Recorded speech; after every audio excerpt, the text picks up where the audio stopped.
Chapter 24. "Oh, hi," I managed to say. "Just getting some air." Elaine looks at me and opens her purse and finds her pack of Kleenex. I'm confused by it until I press it to my eye and it comes away wet. We stand, looking at the water glittering darkly under the fading sunset sky. I'm too upset to comprehend I'm about to unload to his mother. Any sympathetic ear at this point will do me. It's not like I'll ever see her again. He never told me about Mindy. She is aggrieved and frowns back across the lawns. He should have. You shouldn't have found out this way. It all makes so much sense. I can't believe I've been so stupid. The way he's been acting has been pretty unbelievable. Like he's in love with you? Yes. My voice breaks a little. He told me once he's a good actor. I can't believe this. She says nothing and puts her hand on my shoulder. Every single glimmer of foolish hope feels extinguished in this moment. I don't think he's been playing a game. Elaine's mouth twists. The word game only crystallizes further the hurt in my gut. Oh, I'm sorry, but you have no idea how good at games he is. Every day of our working relationship, Monday to Friday. This has got to be the first time he's played me on the weekend, though. Elaine looks past me, and I can see Josh's silhouette pacing along the side of the building in agitation. She shakes her head and he stops. "Why did you come today?" She is genuinely curious. I owed him a favor. He told me I was coming along for moral support. I didn't know why, but I came anyway. I thought it was something to do with him dropping out of medicine, and now I find out his ex-girlfriend is marrying his brother. I'm in a soap opera right now. Elaine steadies me with a hand on my elbow. When she speaks, she's got a fond smile teasing at the edge of her lips. I speak to him on Sundays, and I've known you for as long as he's known you. A beautiful girl. Bluest eyes, reddest lips, blackest hair. He describes you like a fairy tale character. He's never quite decided on princess or villain. I put my hands into my hair and make two fists. Villain. I feel like the world's biggest idiot to even believe for one day he could be so... I can't finish. You're the girl he calls Shortcake. When I first heard your nickname, I knew. I will tell you now, he's never looked at anyone the way he looks at you. I am starting to feel irritated with this lovely woman. It's pretty clear she's so biased I can no longer use her as a sounding board. She cannot believe her son would do anything so hurtful. I open my mouth, but she silences me firmly. He dated Mindy. I'm so glad to have her for a daughter-in-law. Sweet as pie. Cinderella hasn't got anything on Mindy. She's lovely. She's not my issue. But she never challenged Josh. You have since the first day you met him. You make him angry. You've never been scared of him. You've taken the time to try to understand him, just to get the upper hand in your little office skirmishes. You notice him. I've tried not to.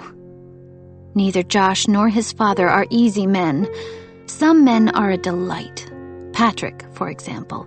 Reasonable, calm, ready with a smile. Josh has a nickname for him, too, Mr. Nice Guy. It's true, he is. It takes a strong woman to love someone like Josh, and I think it's you. Patrick's an open book. Josh is a safety deposit box, but he's worth it. You won't believe me, and I can't blame you tonight, but so is his father. Elaine waves Josh over, and he begins striding toward us. Please go easy on him. You could have caught the bouquet, she admonishes me. If you'd put your arms out a little. I couldn't. She kisses my cheek and hugs me with such kind familiarity I close my eyes. You will one day. If you decide to stay, we're having a family breakfast at 10 a.m. in the restaurant.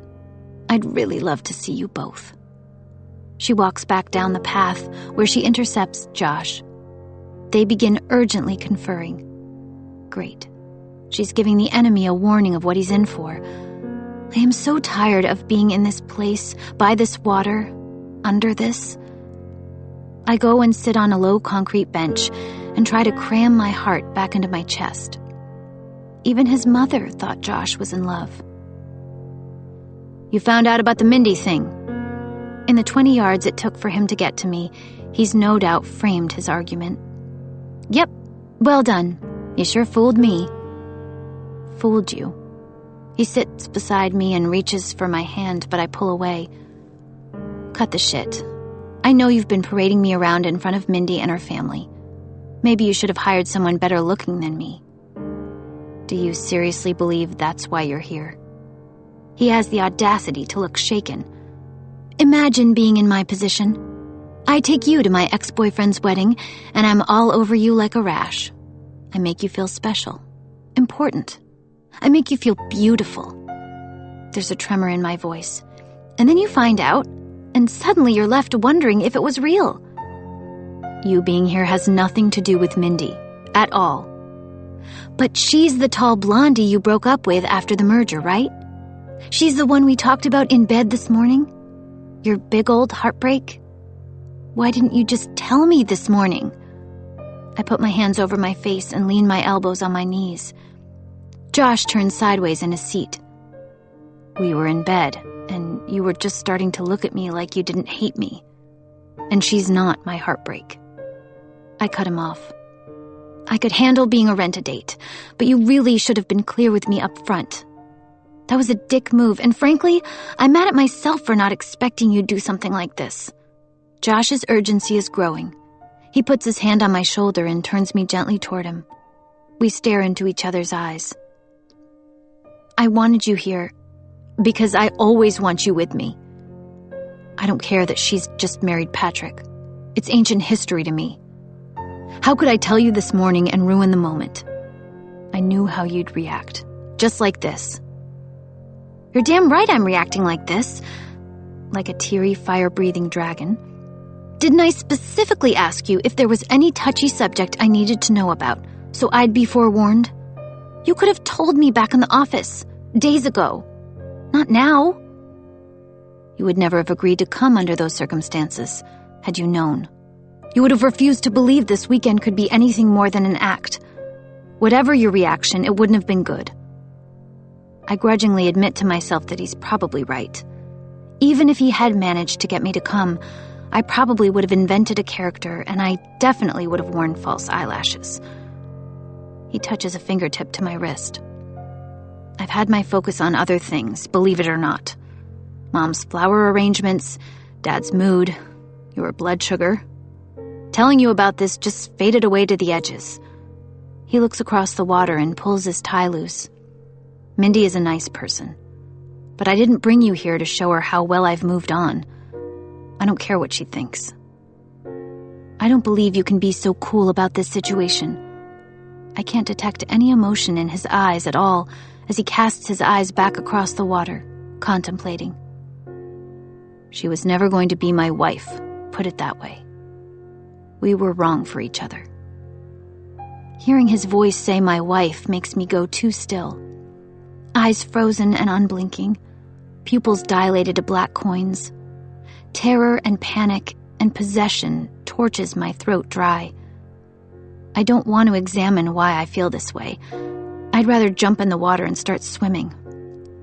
He looks at me sideways, his face tense. Now that I've promised that you're not here as some part of an elaborate revenge scenario, can you tell me the real reason this bothers you so much? Other than my lie by omission and people staring at us? People that you never have to see again? This is skating way too close to my tangled up new feelings. I try for several long moments to come up with an answer that sounds even halfway credible. But when I can't, I get to my feet and walk so fast back to the hotel he has to lengthen his stride to keep up. Wait. I'm getting a bus home. I try to close the elevator door on him, but he shoulders in easily. I press the button for our floor and dig for my phone to look up a bus schedule. I have no idea what time it is. I have several missed calls. Josh tries to speak, but I put my hand up until he crosses his arms, exasperated. I click through them distractedly. Danny has been trying to get a hold of me a couple of times throughout the afternoon. I have a few texts along the lines of, "Do you have a font preference? I'll choose then. Could you call me back when you can?" The elevator bings. Josh looks like he's 1 second away from going stark raving insane. I know the feeling. "Leave me alone," I tell him with as much dignity as I can, and walk to the far end of the corridor, where a pair of armchairs are arranged beside a bay window. During the day, this would be a nice spot to sit with a book. In the evening, as the last peach glows of sun leave the sky, it's the perfect place to fume. I sit down and dial a local bus company. A late-night express is leaving at 7:15, and they are already stopping by the hotel to pick up someone else.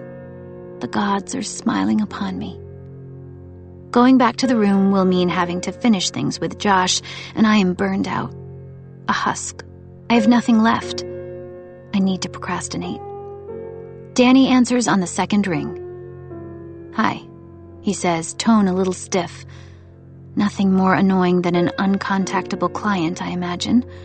Especially one you're doing a favor for. "Hi, sorry I've been out of touch. I've been at a wedding and my phone is on silent." "It's okay. I just finished."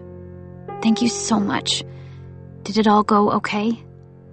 "Yep, for the most part. I'm at home now, checking it on my iPad, flipping through the pages. The formatting looks good." "Whose wedding is it?" "The brother of a complete asshole." "You're with Joshua." "How'd you guess?" "I had a feeling." He laughs. "Don't worry. Your secrets are all safe with me." I hope so. I couldn't care less at this point. It would serve me right to be humiliated in the halls of B&G. "When are you back? I'd like to show you the final product." "Tomorrow at some point. I'll call you when I'm back in town and I can meet you. If you come over on Monday evening, it would work for me. I've kept the spreadsheet that you wanted. It breaks down the time it took, along with what I think costs would be by a designer in a usual commercial setting, but also a salaried staff member." I'm impressed. Maybe I should bring you a thank you pizza. "Yes, please." Danny's voice drops a cheeky half octave. "So, what did you wear to this wedding?" "A blue dress." I see Josh's reflection over me in the window and jump in fright. He takes the phone out of my hand and looks at the caller ID. "It's Joshua. Don't call her again. Yes, I'm serious." He hangs it up and slides it into his pocket. "Hey, give it back." No fucking chance. He's who you had to sneak off and call? The look in his eyes is getting sharper, blacker. "It's work-related." He tugs on my hands to make me stand up. A door opens near us, too close to other rooms to indulge in one of our signature yelling matches. We both purse our lips and march into our room. I try not to slam the door. "Well?" Josh crosses his arms. "It was work-related." "Sure. A work-related call. Dinner? What are you wearing?" He skates narrowed eyes over me, like he's contemplating ripping the skin right off me. I can relate. I want to punch him in the face. Energy and anger is making the air almost sulfuric. The thing about Joshua is, even when he's furious, he's still exquisite to look at. Maybe even more so than usual. He's all glittery black eyes and an angry tensing jaw, messed up hair and a hand on his hip, pulling his blue shirt tight. It makes being angry back with him just that little bit harder, because I have to try to not notice. It's an unachievable endeavor that I've always struggled with as long as I've known him. But still I persevere. "You've got no right to lecture me. I knew this was a disaster the second I got into your car." I kick off both my shoes across the room. "I'm leaving soon. There's a bus." I grab at my bag and he stops me with a raised hand. In between Danny and Mindy, we've kind of had our fair share of jealous revelations today, don't you think? I'm going to crack if you don't just listen to me for once. He wrenches out his cufflinks and tosses them on the dresser, and shoves up his sleeves, muttering to himself, "Little fucking asshole. What is she wearing? That guy has a fucking death wish." The expression on his face makes me wonder if I've got a death wish too. I try to position myself behind the armchair just to give myself the illusion of space, but he points between his leather shoes. "Don't hide. Get over here." This better be good. I cross the room to stand in front of him and put my hands on my hips just to puff myself up. He takes a few long moments to decide how to proceed. "Two simple issues first. Danny and Mindy." He looks like he's taking control of a board meeting. He practically has a presentation slide behind him. "Do you care about Danny? Could you love him one day?" Those eyes belong to the king of the serial killers. "I called Danny about something for work. Something to do with my interview. You already knew this. Forgive me for not wanting to spill my secrets to the person I'm competing against. Answer my question. No and no. He's helping me with something I'm using in my presentation. It's a design job, and he's a freelancer now. He's doing me a massive favor working over the weekend, but I couldn't care less if I never saw him again."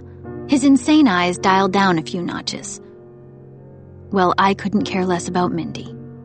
It's why she left me for my brother. You could have told me.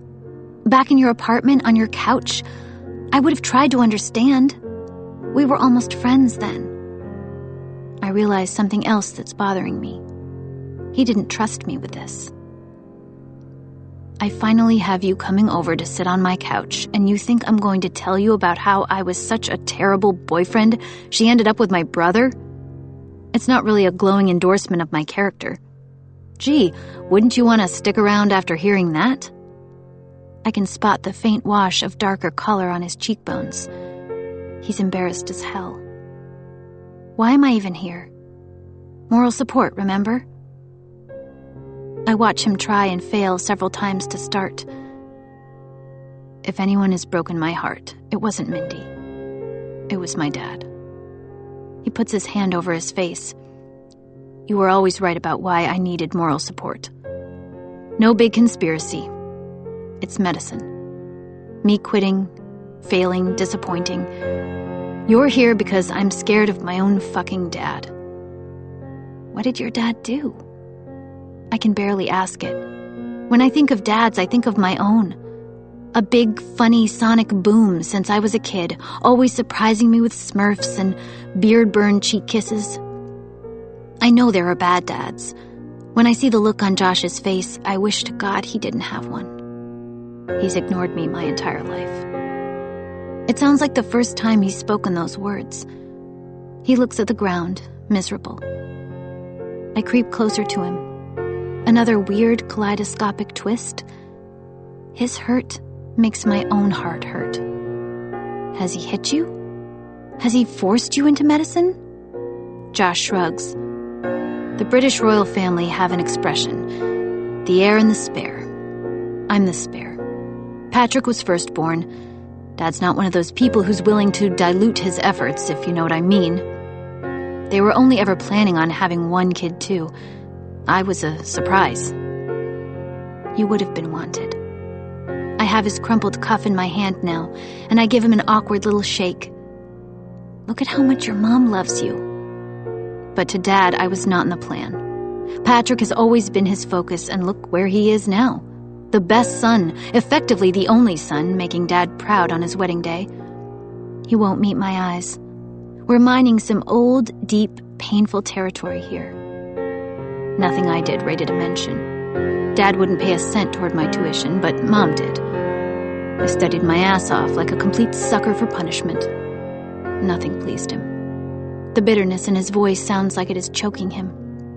My anger has steamed out of my pores now, and I can't do anything but put my arms around him and hug until my arms ache. I thought if I could become a doctor too, maybe he'd notice you. Just like his mom said. And meanwhile, perfect golden child Patrick, who can do no wrong, was making it look easy. The thing about Patrick is, he's so nice. He's so goddamn nice. He'll do anything for anyone. Even get up in the middle of the night and drive over to help me with you. Man, can he be any nicer? It makes it impossible for me to hate him. And I want to, so bad. He's your brother. I link my arm into his. It's obvious he'd do anything for you. There's a perfect son, and then there's me. I may as well be the best at something, even if it is being an asshole. I'll never be nice.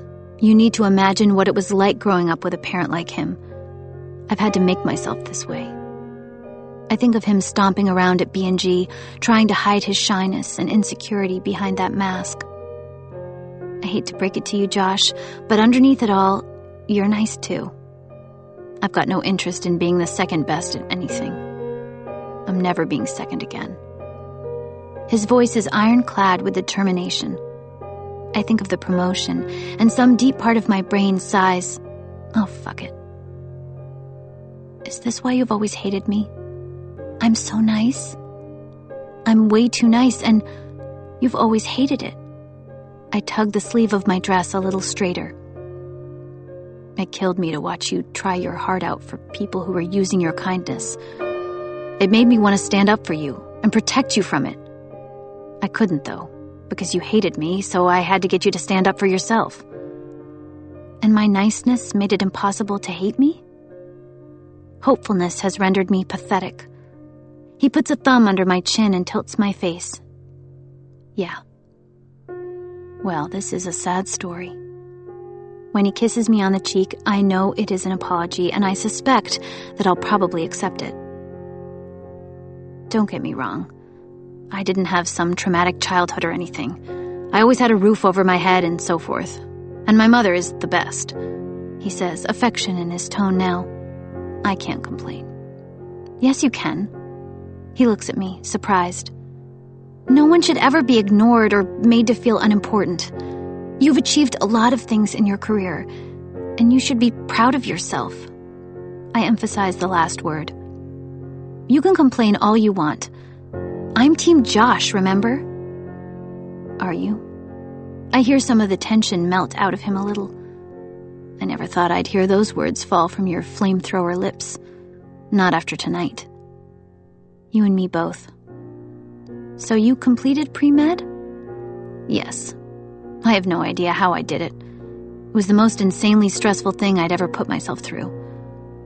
How boggling. Dr. Josh, indeed. Well, surely your dad must have taken notice of you then. Mom made the biggest fuss ever. She threw a party. It seemed like everyone who'd ever known me was invited. It was at our house here. It's on the beach. I suppose it was a great party in retrospect, but Dad wasn't there. He skipped it? I hug him, resting my cheek on his chest. I feel his hands slide up my back, like he's soothing me. Yeah, he didn't bother to swap shifts at the hospital like Mom had asked him to. He skipped it entirely. When Patrick completed pre-med, Dad gave him our grandfather's Rolex. For me, he couldn't even bother turning up. He's always known I wasn't cut out for it. Watching me try so hard made me pathetic. So him not turning up to the party means you haven't spoken to your father properly for 5 years? You've got to see it's hurting your mom. She's got permanently sparkly eyes from trying not to cry. That night I got incredibly drunk. I was sitting down there by myself on the sand by the water, emptying this bottle of whiskey into my mouth. Alone, melodramatic. Behind me is the house, filled with people, but no one had noticed the guest of honor was gone. He looks a little amused, but I know underneath it is a deep hurt. I remember looking at him once in the team meeting, 1,000 years ago, and wondering if he ever felt isolated. I know the answer now. So you sat out there, drunk? What did you do? Go in and make a scene? No. But I realized something I'd worked so hard for, his approval, had resulted in absolutely no outcome. I'm like him, maybe. Why try? Why bother? I decided then and there to quit trying. I'd go and get the first job I could. He turns me a little in his arms, and when he holds me close again, he's rubbing my shoulder like I'm the one who needs comfort. I I stopped making any kind of effort to engage with him, and it was like the biggest source of stress in my life was removed. I stopped. I thought, when he wants to be a father to me, he'll make the move. And he hasn't? Josh keeps talking like he hasn't even heard me. The thing that gets me is when I switched to doing an MBA at night while working at Bexley, he was unimpressed. Like he'd had any kind of opinion. Like I wasn't even noticed or acknowledged enough to disappoint. But I have. Over and over, my entire life. My career is a joke to him. I'm surprised by how angry I'm getting.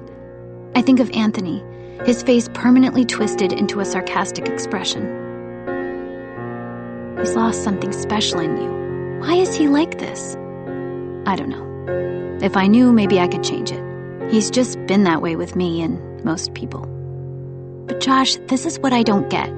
You're so overqualified for what you do at B&G. We both are, he tells me. Why do you stay?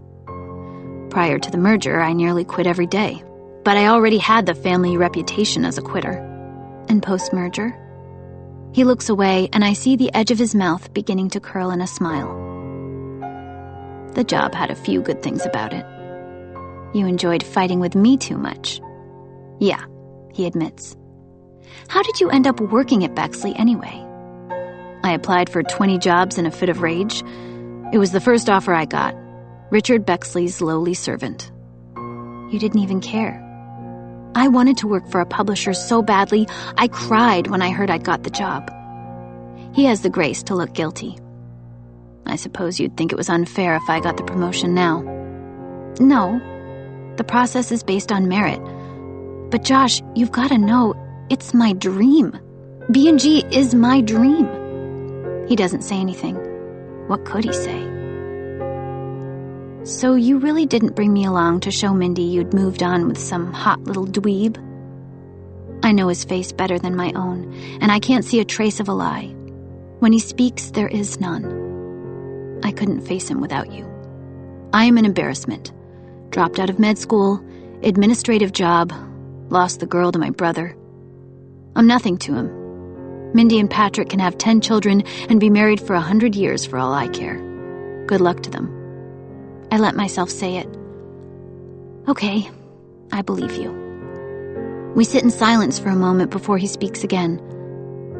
The worst thing is, I keep wondering what I'd be now if I'd stuck with medicine. I've got so much inside me I have no idea about. I'm like the mayor of a city I've never seen. He smiles at my phrasing. If you knew the kind of little miracles happening every moment you breathe in, you wouldn't be able to handle it. A valve could close and not open. An artery could split. You could die.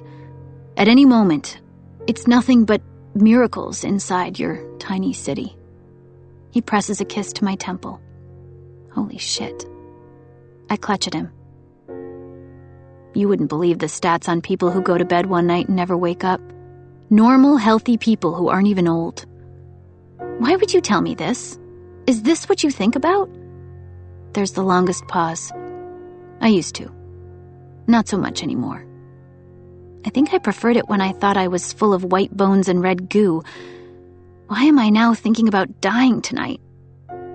Now you see why I can't do small talk. Sorry Dad scared you about the cake. He's jealous he can't let himself go enough to enjoy something. I don't think I've eaten cake in a few years. Man, it was good. Filthy little pigs, the pair of us. Want to go downstairs and see if there's any left? He looks at me with guarded hope. You're not leaving? I remember my plans to get the bus home. No, I'm not leaving. It's helpful he's still sitting on the dresser. It means when I step closer and take his face in my hands, I can reach him with only a little tiptoeing. It means I can feel the tingling sparks jumping in the air between our lips, his sigh of relief that tastes sweeter than sugar. His pulse jumps under my fingertips. It's a pretty convoluted game we've played to make it to this moment. It's helpful he's still sitting on the dresser, because I can pull his lips to mine. Chapter 25. When I kiss him, his exhalation is long, until he's surely completely empty. I want to fill him back up. I don't realize it until a few minutes of dreamy, melting minutes have passed that I've been talking to him with my kiss. You matter. You're important to me. This matters. I know that he understands because there is a fine tremor in his hands as he slides one fingernail up the side seam of my dress, across my shoulders to my nape. He tells me things too. You're who I want. You're always beautiful. This really matters. He toys with the zipper of my dress for a tiny, jingling eternity and then pulls it down. It makes a sound like a needle dragging across a record. He deepens the kiss, and I push closer in between his knees, and wild horses could not drag me away from this man and this room. I will kiss him until I die of exhaustion. When I feel the sharp edge of his teeth on my lips, I know I'm not alone in this. I let the dress drop and step out of it, bending to pick it up. Self-consciousness prevails, and I hide behind it a little, until I look so silly that I have no choice to hold it aside. I had to wear an ivory bodysuit under the dress, like a little swimsuit, to give it a smooth line, and it has little suspenders holding up my stockings. Sleepy-saurus, it ain't. Josh looks like he's been stabbed in the gut. Holy shit, he says faintly. I hand him the dress and put my hand on my hip. His eyes eat every line and curve of me, even as his hands neatly fold my dress in half. My legs are ridiculously short, and I don't have the benefit of my heels, but the way he looks at me makes my tiny knees weak. You've gone a bit quiet on me here, Josh.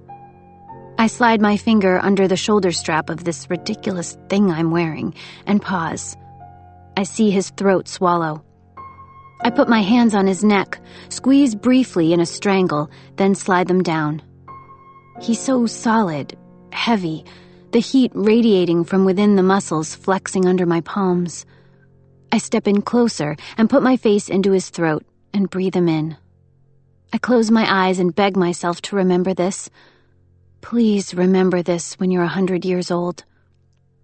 His hands slide down my waist to take my butt in both hands, and when I begin to kiss his throat, he squeezes me tighter.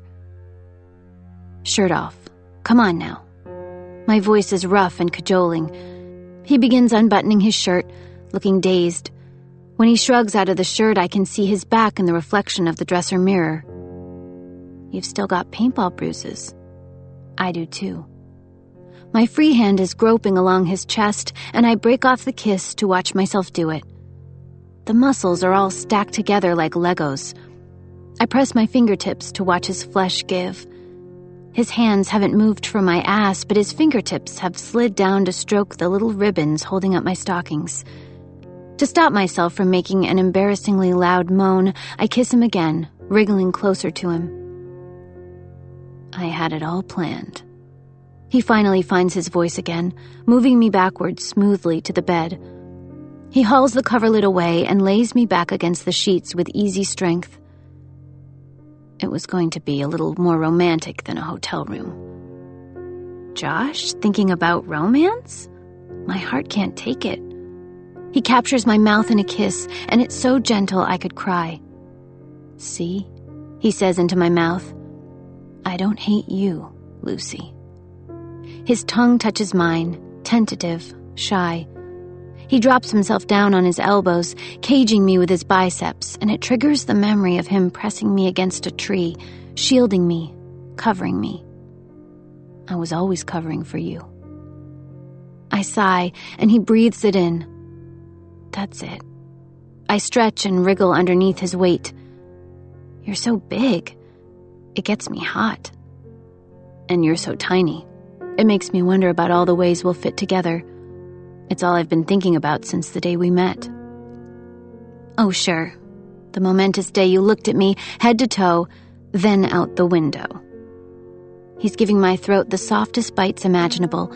He slides his fingers into mine above our heads, and we're now holding hands. How did we get back here?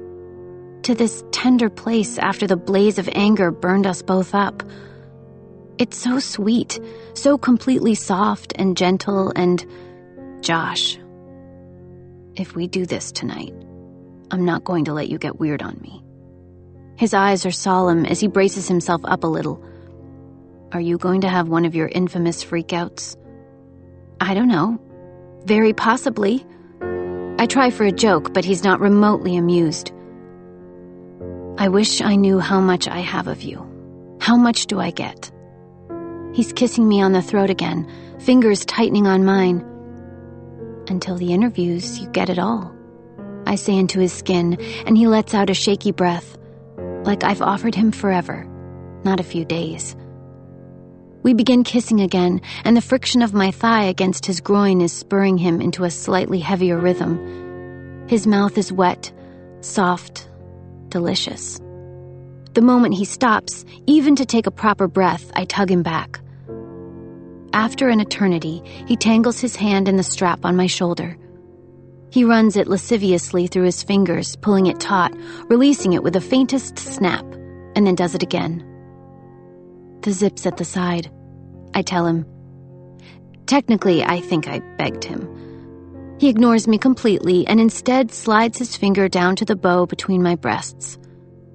The smallest bow I've ever seen. He dips his head and bites it. We're going so slowly. I wouldn't be surprised to open my eyes and see daylight. He's always completely different from what I expect. Soft instead of hard. Slow instead of fast.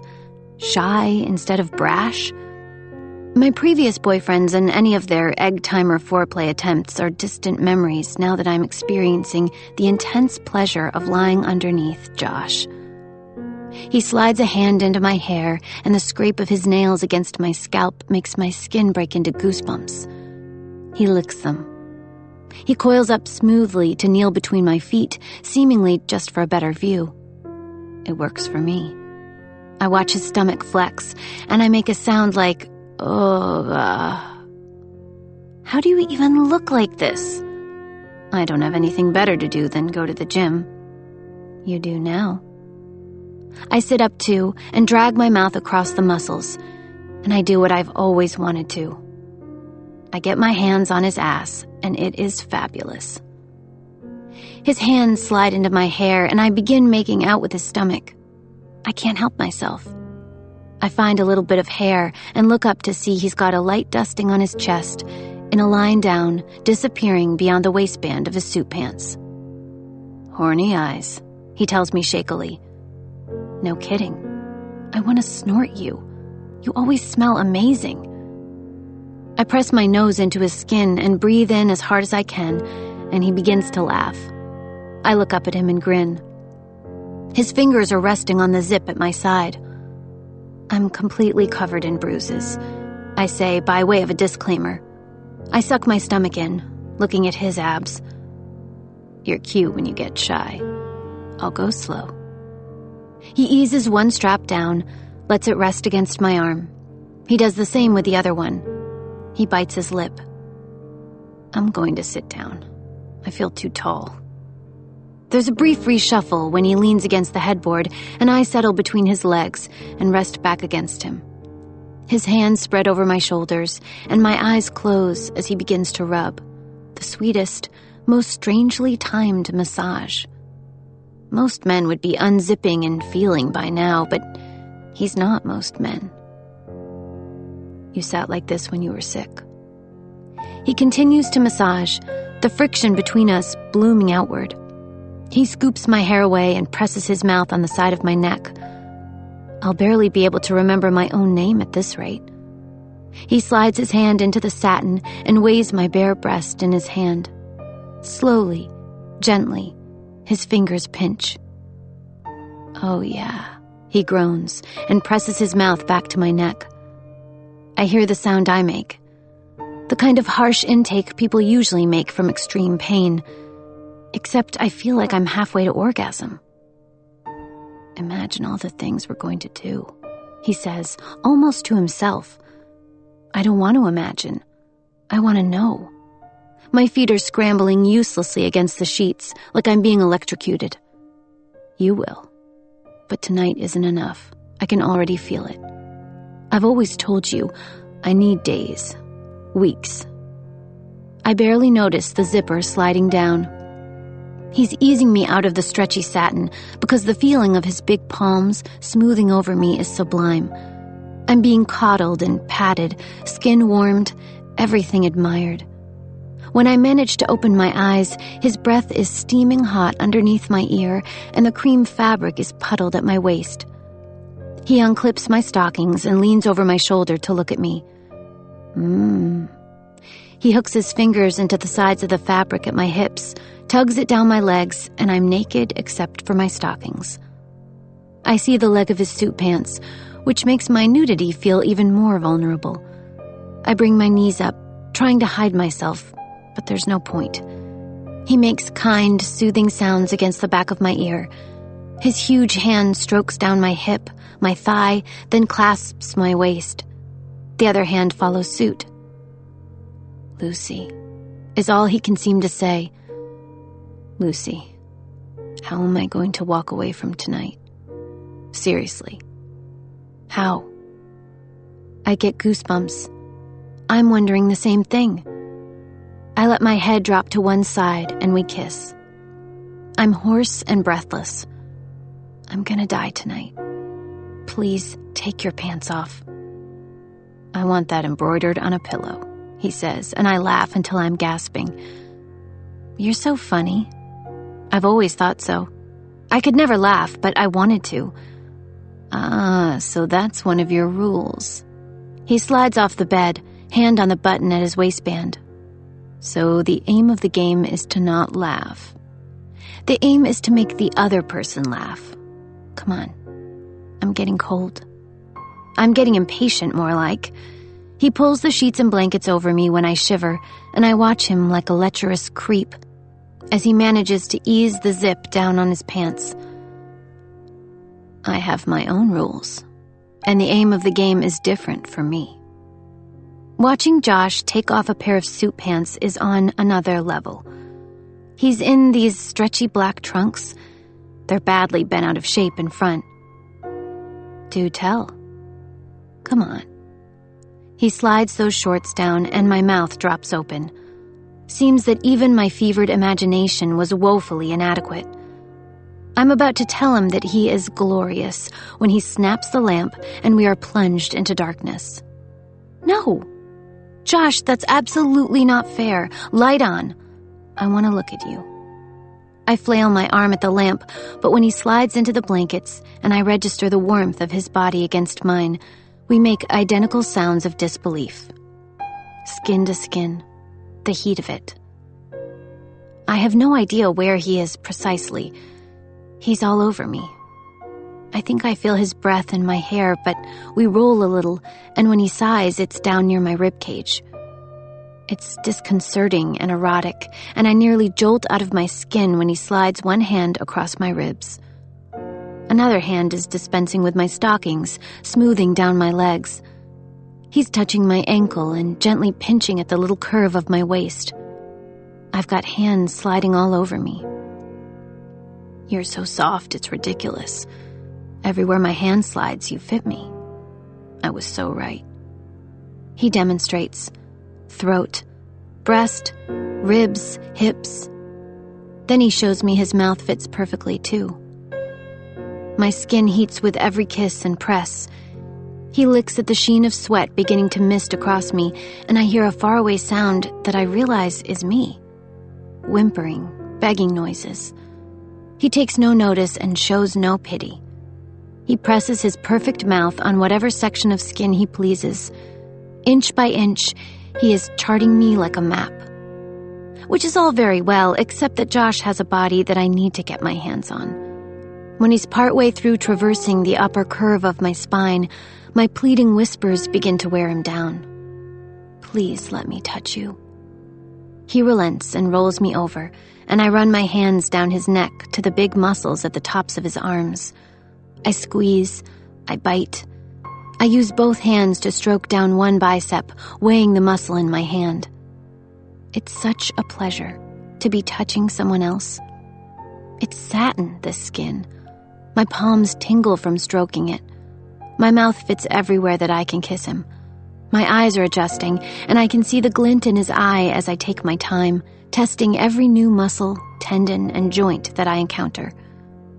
In the dark, I slide my body against his, feeling his size, and I tug him down to lie on me properly. I'm pretty heavy. I'll flatten you. I've had a good life. He laughs, husky and pleased, and obeys me, pressing me down so firmly into the mattress I lose half the air in my lungs. Oh, so good. So heavy. I love it. He kneels up after another minute, because I am gradually dying. I reach down between us and take hold of his intriguing hardness. He lets me fondle and play until his every broken breath convinces me of the fact that he's falling apart at the seams, and it's because of me. I can't think of anything more I could win. But then I feel his mouth against my hip bone, and then he starts kissing my thighs. I have to laugh, both from the tickling of his stubble and the memory of our uniform argument from a lifetime ago. He kisses my thighs in open-mouthed reverence, whispering things I can't properly hear. They feel like they must be complimentary words, the hot breath punctuated with licks, bites, more kisses. I could never withstand the soft pressure of this mouth, and there's no doubting his intention. My legs fall open, and I stare into the dark at the ceiling. The first touch is a swirl, the kind of lick you'd make to the top of a melting ice cream cone. I breathe in so hard I nearly snort, and he kisses my inner thigh, a reward. I can't form any human words. The second is a kiss, and I think of his signature first date kiss. Chaste, soft, no tongue. The promise of everything to come. I hug a pillow and decide he's never going on a first date with anyone, ever again. The third is a kiss again, but it disintegrates from chaste to dirty so slowly, I barely know when it's changed. He's got all the time in the world, and with each minute ticking by, my body simultaneously relaxes and winds tighter. I find my voice and manage to sound crisp and prissy. I don't think there's anything about doing this in the HR manual. I can feel him shiver and groan. Sorry, he tells me. You're right. He doesn't stop, but continues to flaunt the HR regulations for an untold number of minutes. I'm shaking closer and closer to the blinding, personal explosion I feel nearby on the horizon. Frankly, I'm surprised I've lasted this long. I put a hand down and sink my fingers into his hair and tug. I can't handle it. Please, I need more. Way, way more. I slide away, clutching at him, pulling him up by the arm with superhuman strength. He sighs indulgently and kneels up, and I finally hear that magic foil rip. His voice would sound authoritative when he speaks next, except it has a shaky, breathless edge, totally undermining his efforts. I'm finally having you. I'm finally having you, I counter. He drops down, and I'm surprised when the lamp flicks on. Dazzled, I close my eyes, and when I open them, he's looking at me.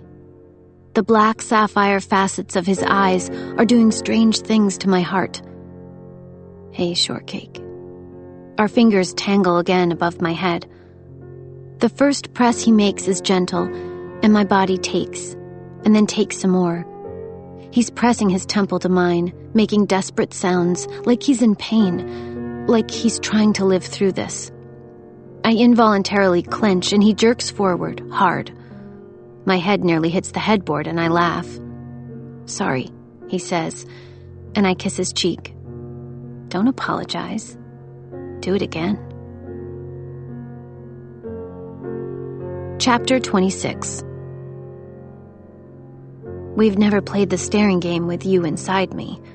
His hips flex a little, and my eyelids start to flutter.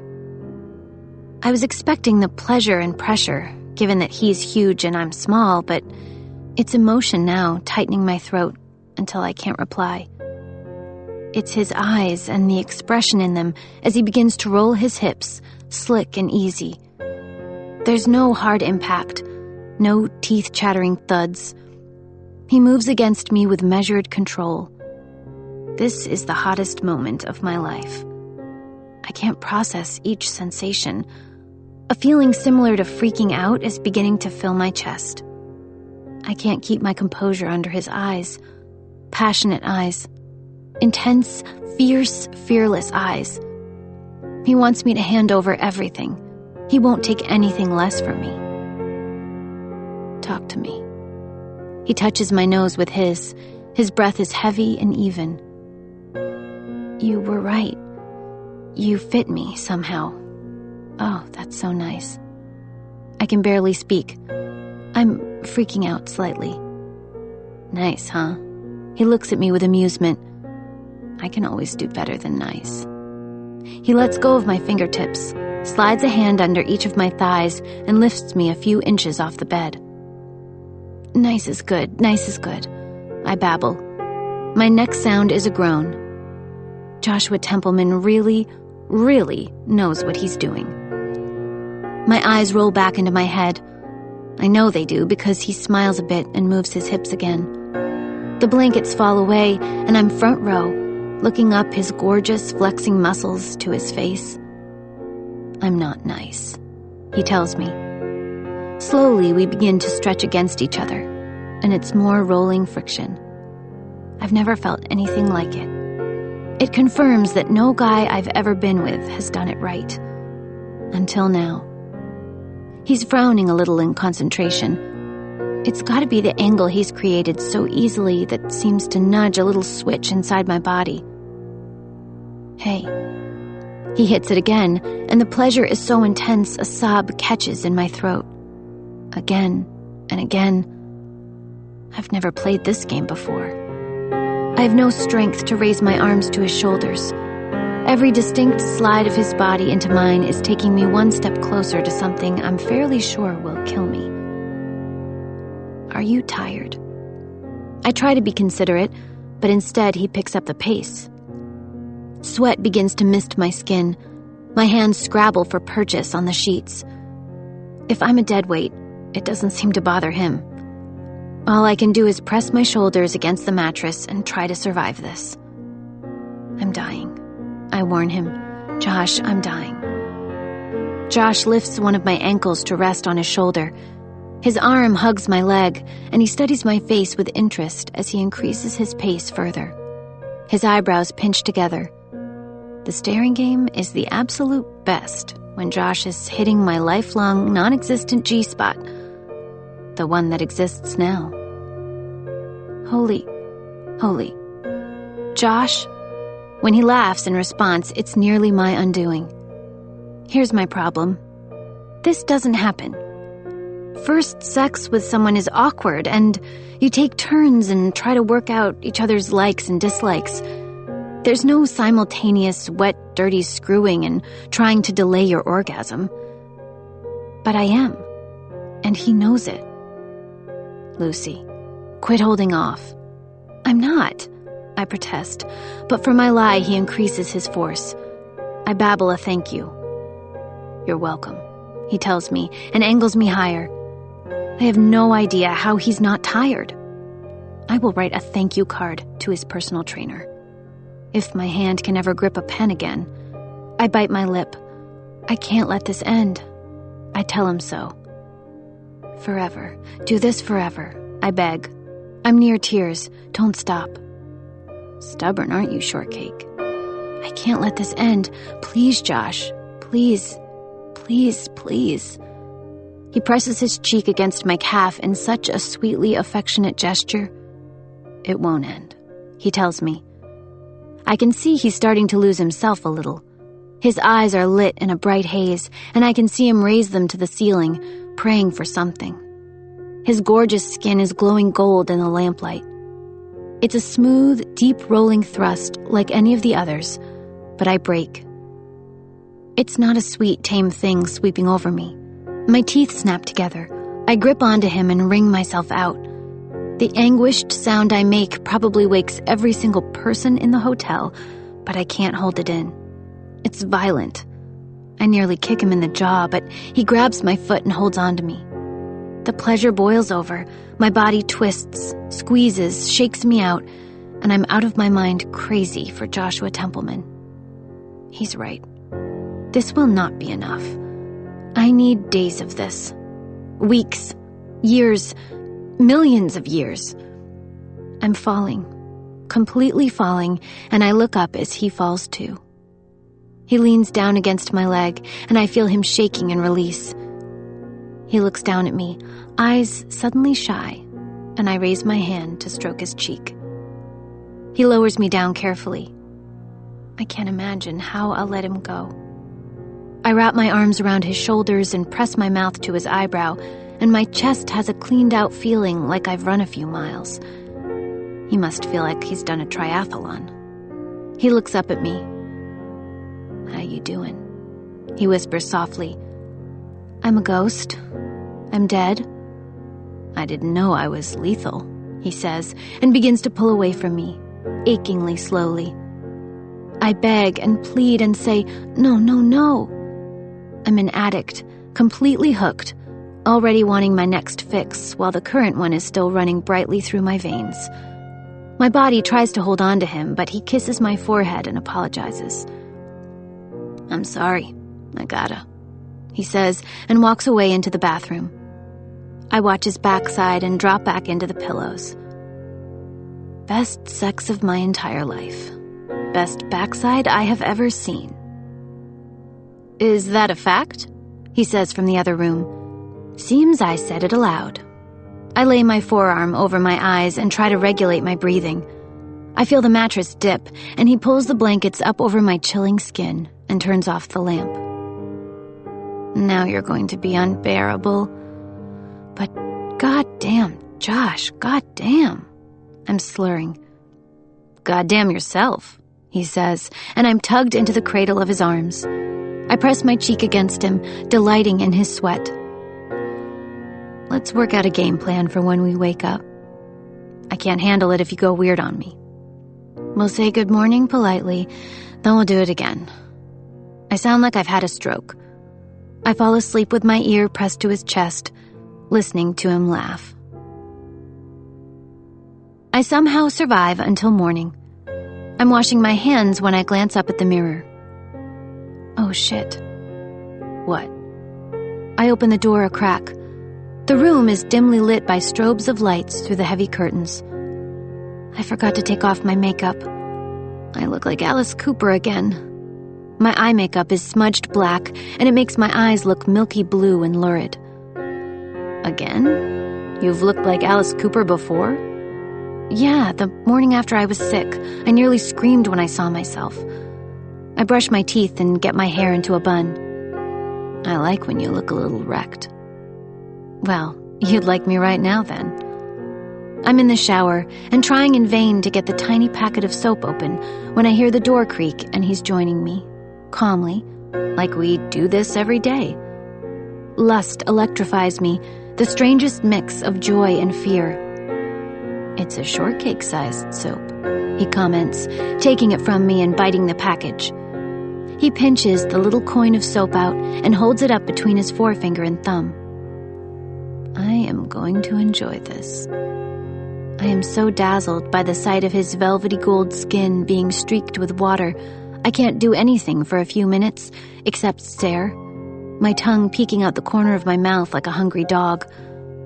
The water channels down between each muscle before overflowing and sheening the flat plains. The shading of hair begins in the center of his chest, fanning outward to his nipples and moving downward in a thin line toward his navel. After being bombarded with a million billboards of shiny men in their underwear, I nearly forget men have hair. I follow the water down, the thicker hair, the imposing jut of his erection, all of it wet. Beautifully veined, enough to make my knees lose their strength. He was inside me. I need it again. I need it so many times I lose count. You are... I shake my head. I have to close my eyes to remember how to speak English. He's too much. I can't have possibly captured this big golden creature inside a glass hotel shower, and he's looking at me with those eyes I love so much. "Oh no, I'm hideous," he whispers, mock tragic, and I feel the soap press against my collarbone. It starts to swirl in a little circle, sticky then slick. My personal trainer was so sure this disguise would help with women. What a fucking waste of time and energy. I drag my eyes open, and they must look like I've been in an opium den because he laughs. I press my thumb into the smile line on his cheek. "You're gorgeous. Beautiful. I can't believe you." I back away until I'm pressed against the tiles to get a better view, and now it's his turn to look at every wet inch of me. My arms ache with the effort it takes to not cover myself. His perfect muscles make me look very squishy in comparison. His eyes darken as he looks at me from head to toe. "Get over here," he says faintly. I take his hand when he holds it out. What a way to start the day. Showering with my colleague and Nemesis. As soon as the thought materializes, I know it's so outdated. I can't keep lying to myself. He tugs me away from the freezing tile and faces me toward the spray, rechecking the temperature before he pushes me under. Then he puts his arms around me from behind and gives me what can only be described as a cuddle. I press back firmer against his arousal to feel him groan. "How you doing? Not weird? Freaking out?" He smooths lather under my breasts, down my ribs. He lifts my arm to inspect it, and we compare hand sizes. "No, I'm fine. How come we don't have to worry about you getting weird? Most girls have to worry about guys making up an early morning training session so they can escape. And in this case, it's not implausible." "I've been ready for this for a lot longer than you have," he says. He seems to know I don't want to get my hair wet and turns us a little. His slippery hands coast along my hips. "Oh. Yes. How long?" "A very long time." I never guessed. I'm very secretive. He is gently amused. I capture the soap, which is fast on its way to becoming a translucent sliver. I stick it to my palm, and it gives me a good excuse to stroke over his body, while his tongue licks at the water droplets on my jaw. We look at each other, nose to nose, eyes half shut, and everything spirals out. The edges are nothing but cold air, but underneath this spray we get hotter and hotter until I'm sure I'm nearly sweating. It's this kiss. The minutes and hours fade away when I'm kissing Josh Templeman. There's no arc of the sun rising into the sky, no emptying hot water tank, no checkout time. He takes his time with me. He's a rare man, achieving the almost impossible. He kisses me into the present moment. It's something I've always had difficulty with in past relationships, turning off my brain. But here it's only us. Our lips find a rhythm, the gentle upswing of a pendulum, dropping away to the lightest curve, again and again, until there's nothing left for me in this world but his body, mine, and the water spilling over us, destined to refill a cloud. He makes words like intimacy seem inadequate. Maybe it's the way he uses his thumb to tilt my face, the other finger splayed behind my ear, into my hair. When I try to gasp a mouthful of air, he breathes it into me. My head rolls to the side, dreamy and heavy, and he cups my jaw. I look up at him, and a starburst of emotion expands inside me. I think he sees it in my eyes because he smiles. Nothing reminds me of how big his hands are, like having them on my body. He cups my ribs in his palms, then slides up to show me how perfectly I fill his hands. When I can't handle much more, he turns me to the wall, and his fingers splay wings across my shoulder blades. Nails scratch down smoothly, and he's whispering against my neck. He's telling me I'm beautiful. The most delicious strawberry shortcake. I'm the taste he'll never get out of his mouth, and that he wants me to be sure, completely sure, before I make a decision about us. He's licking the water from my shoulders as he eases one broad palm in between my thighs. I feel my foot slide across the tiles an inch. 2. I shiver, and he puts an arm across my collarbones. At the first touch of his fingertip, I hear the sound I make echo around us. He begins to wind me tighter with each gentle circle he draws, and I reach behind me, capturing him in return. Our joint moan creates a cavernous buzz against the tiles. "Give everything to me," he says into my ear. I repeat it back to him. I've got nothing but wet, hot muscle against me, all around me. His mouth nipping at my earlobe, and his strong thrust into my inadequately small hand. He doesn't seem to mind. In fact, he's starting to groan. I've got problems of my own. Like trying to not make so much noise people outside our room can hear me. It's surprisingly difficult, given the heavenly amount of friction he is giving me. "Shush," Josh half laughs. I begin to teeter, and his teeth scrape the nape of my neck. I tighten my grip on him. We both stretch taut and snap at virtually the same moment. This one is an unfurling bloom. His cheek is resting on the tile above me, and we wordlessly look at each other as we shake. It's a strange thing, watching each other come apart. I have a feeling I could get used to this. There's no possible way to adequately end a moment like this. How does one transition back to reality? This hotel room needs a commemorative plaque. Oh shit. Breakfast is soon. We gotta hurry. I need to pack my bag. Let's skip it. His hands toy with the curve of my waist and hips. Up, down, in, out. Your mom will be waiting. Come on. No, he yowls unhappily, and his hands slide up my shoulders. No, I tell him in return, and get out of the shower, evading his hands. I wrap myself in a towel and check the time beside the bed. Come on, 15 minutes. Hurry, hurry. I'll book the room for another day. We can stay for hours. We could live here. Josh, I like your mom. And I don't know if I'm lame for wanting to make her happy, and I don't know if I'll ever see her again after today. I know she misses you.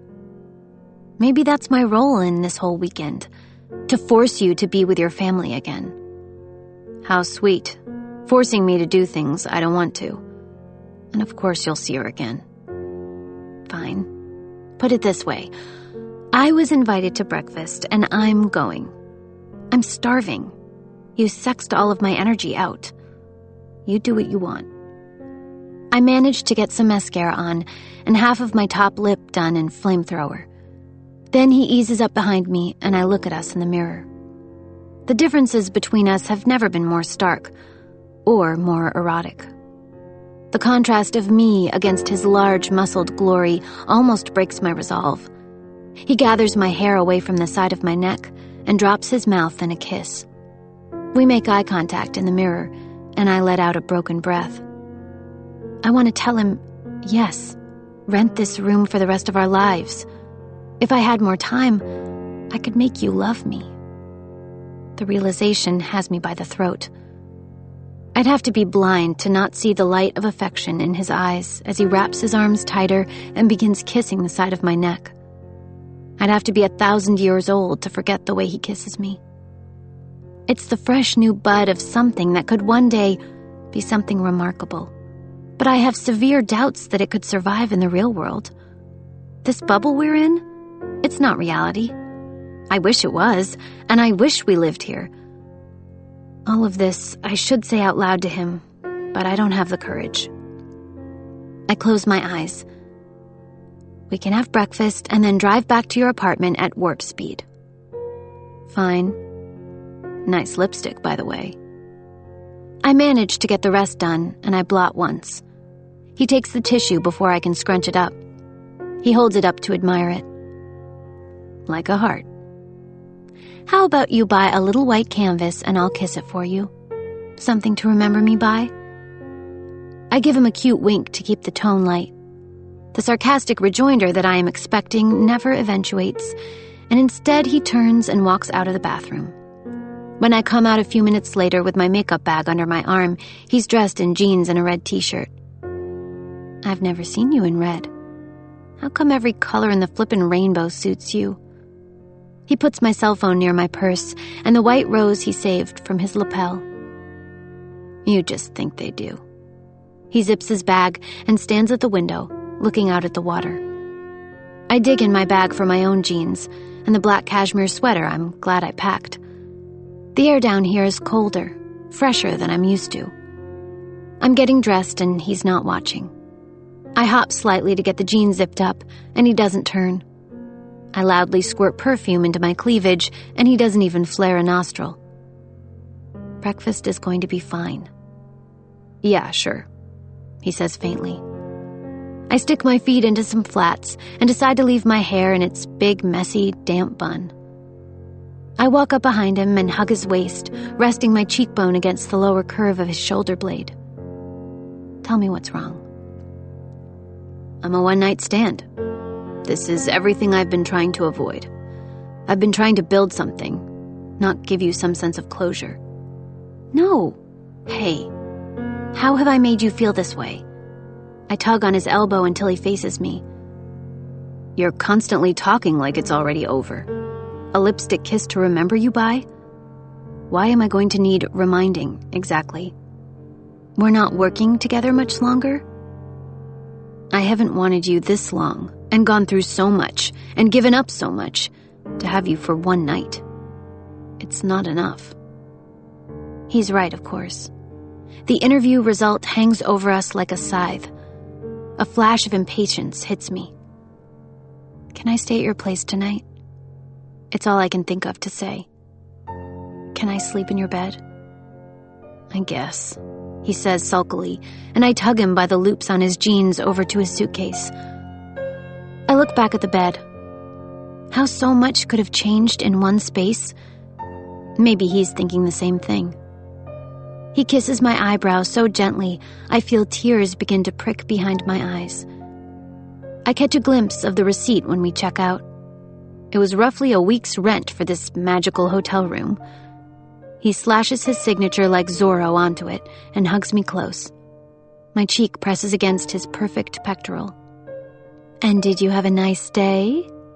The elegantly groomed receptionist is smiling a little too widely at Josh as she processes the checkout.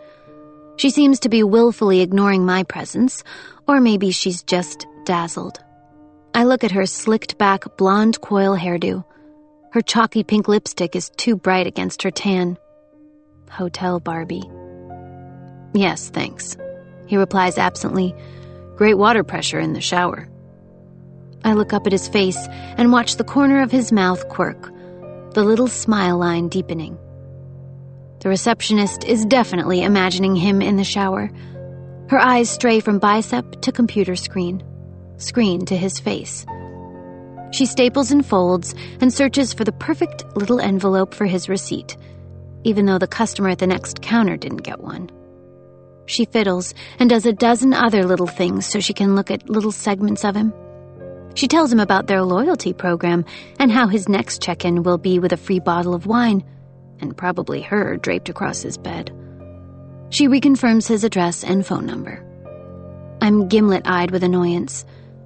He doesn't notice and begins kissing my temple. Who can blame her, though? A man built like this, with a face like this, being so ridiculously sweet and tender? I'd die a little too, watching this, and I'm the one on the receiving end. It's like seeing a bruised nightclub bouncer cuddling a tutu-clad toddler, or a cage fighter blowing a kiss to his sweetheart in the front row. Brute, raw masculinity contrasted with gentleness is the most attractive thing on earth. Josh is the most attractive thing on earth. I watch her eyes harden speculatively as she glances at me. I spread my hand across his chest. It says, mine. The tiny, jealous cave woman in me can't resist. Shall we bring your car? Yes, Josh says at the same moment I say, no. No, we're having breakfast. Can we leave our bags here? Of course. She checks Josh's bare left hand. My bare left hand. Thank you, Mr. Templeman. I need a fake wedding band on you if we ever came back. I grumble as we walk through the lobby to the restaurant. Josh nearly trips over his own foot. Why on earth would you say that? We walk past the ballroom, and I can see cleaners taking down the huge bunches of minty pink balloons. The receptionist wanted to jump on you? I can't blame her, but sheesh. I was standing right there. What am I, invisible? Josh looks at me sideways. How primal. We push through the glass double doors, and he pulls me to one side. I crane around the door frame. I can see his family.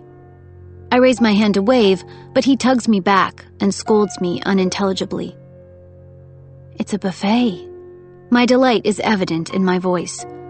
Look at those croissants, plain and chocolate. Quick, there's not many left. I am going to appeal to you one last time. Let's just go. Things went pretty well yesterday, family-wise. Let's cut our losses. And what? Screech out of here like Thelma and Louise? They all loved you. I'm immensely lovable. Josh, come on. Croissants? I'm here with you. No one will hurt you as long as I'm here. I've got my invisible paintball gun. Take me in there, feed me pastry, and then drive me back to your pretty blue bedroom. He presses a little kiss to my lips. I look over my shoulder at the reception desk. Come on, be brave. Forget about your dad and focus on your mom. Be a gentleman. I'm going in. I weave through the room, and I have no idea if he's following. If he's not, this is going to be a little awkward. Chapter 27. At the table by the window sits Elaine and Anthony, and Mindy and Patrick. Everyone stops talking when I approach. I wave like a dork. Everyone looks surprised. Hi. Lucy, hello. Elaine recovers first and looks at the table.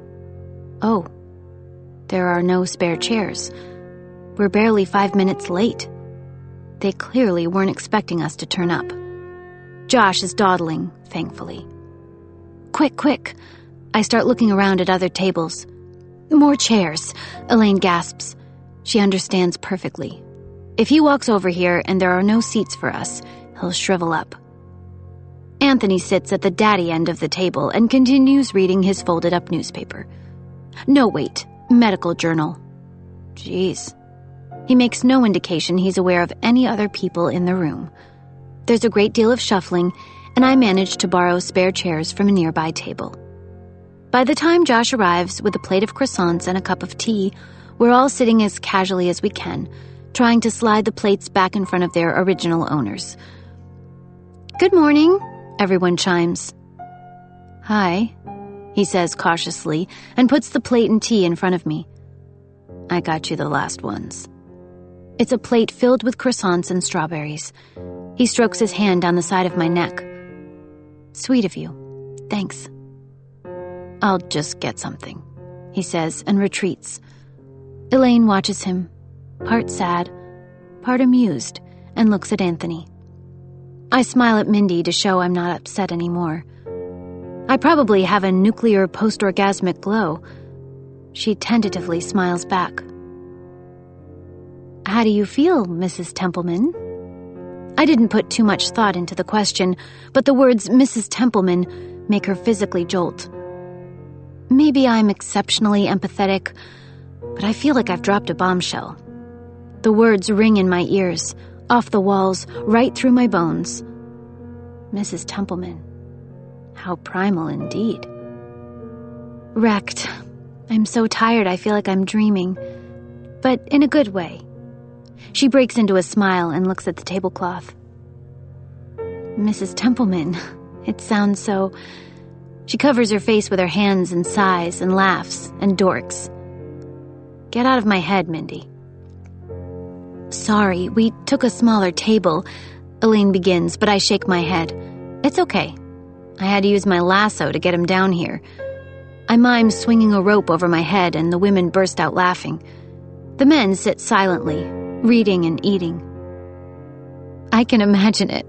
Little cowgirl dragging him behind her, bucking and snorting. I don't know why he makes such a big deal of everything. Patrick interjects mildly, taking a quick, wincing mouthful of his coffee. I have a feeling he's always so busy he eats all of his meals in painful, scalding gulps and swallows. Maybe it's a doctor thing. Ingest the fuel rather than enjoy it.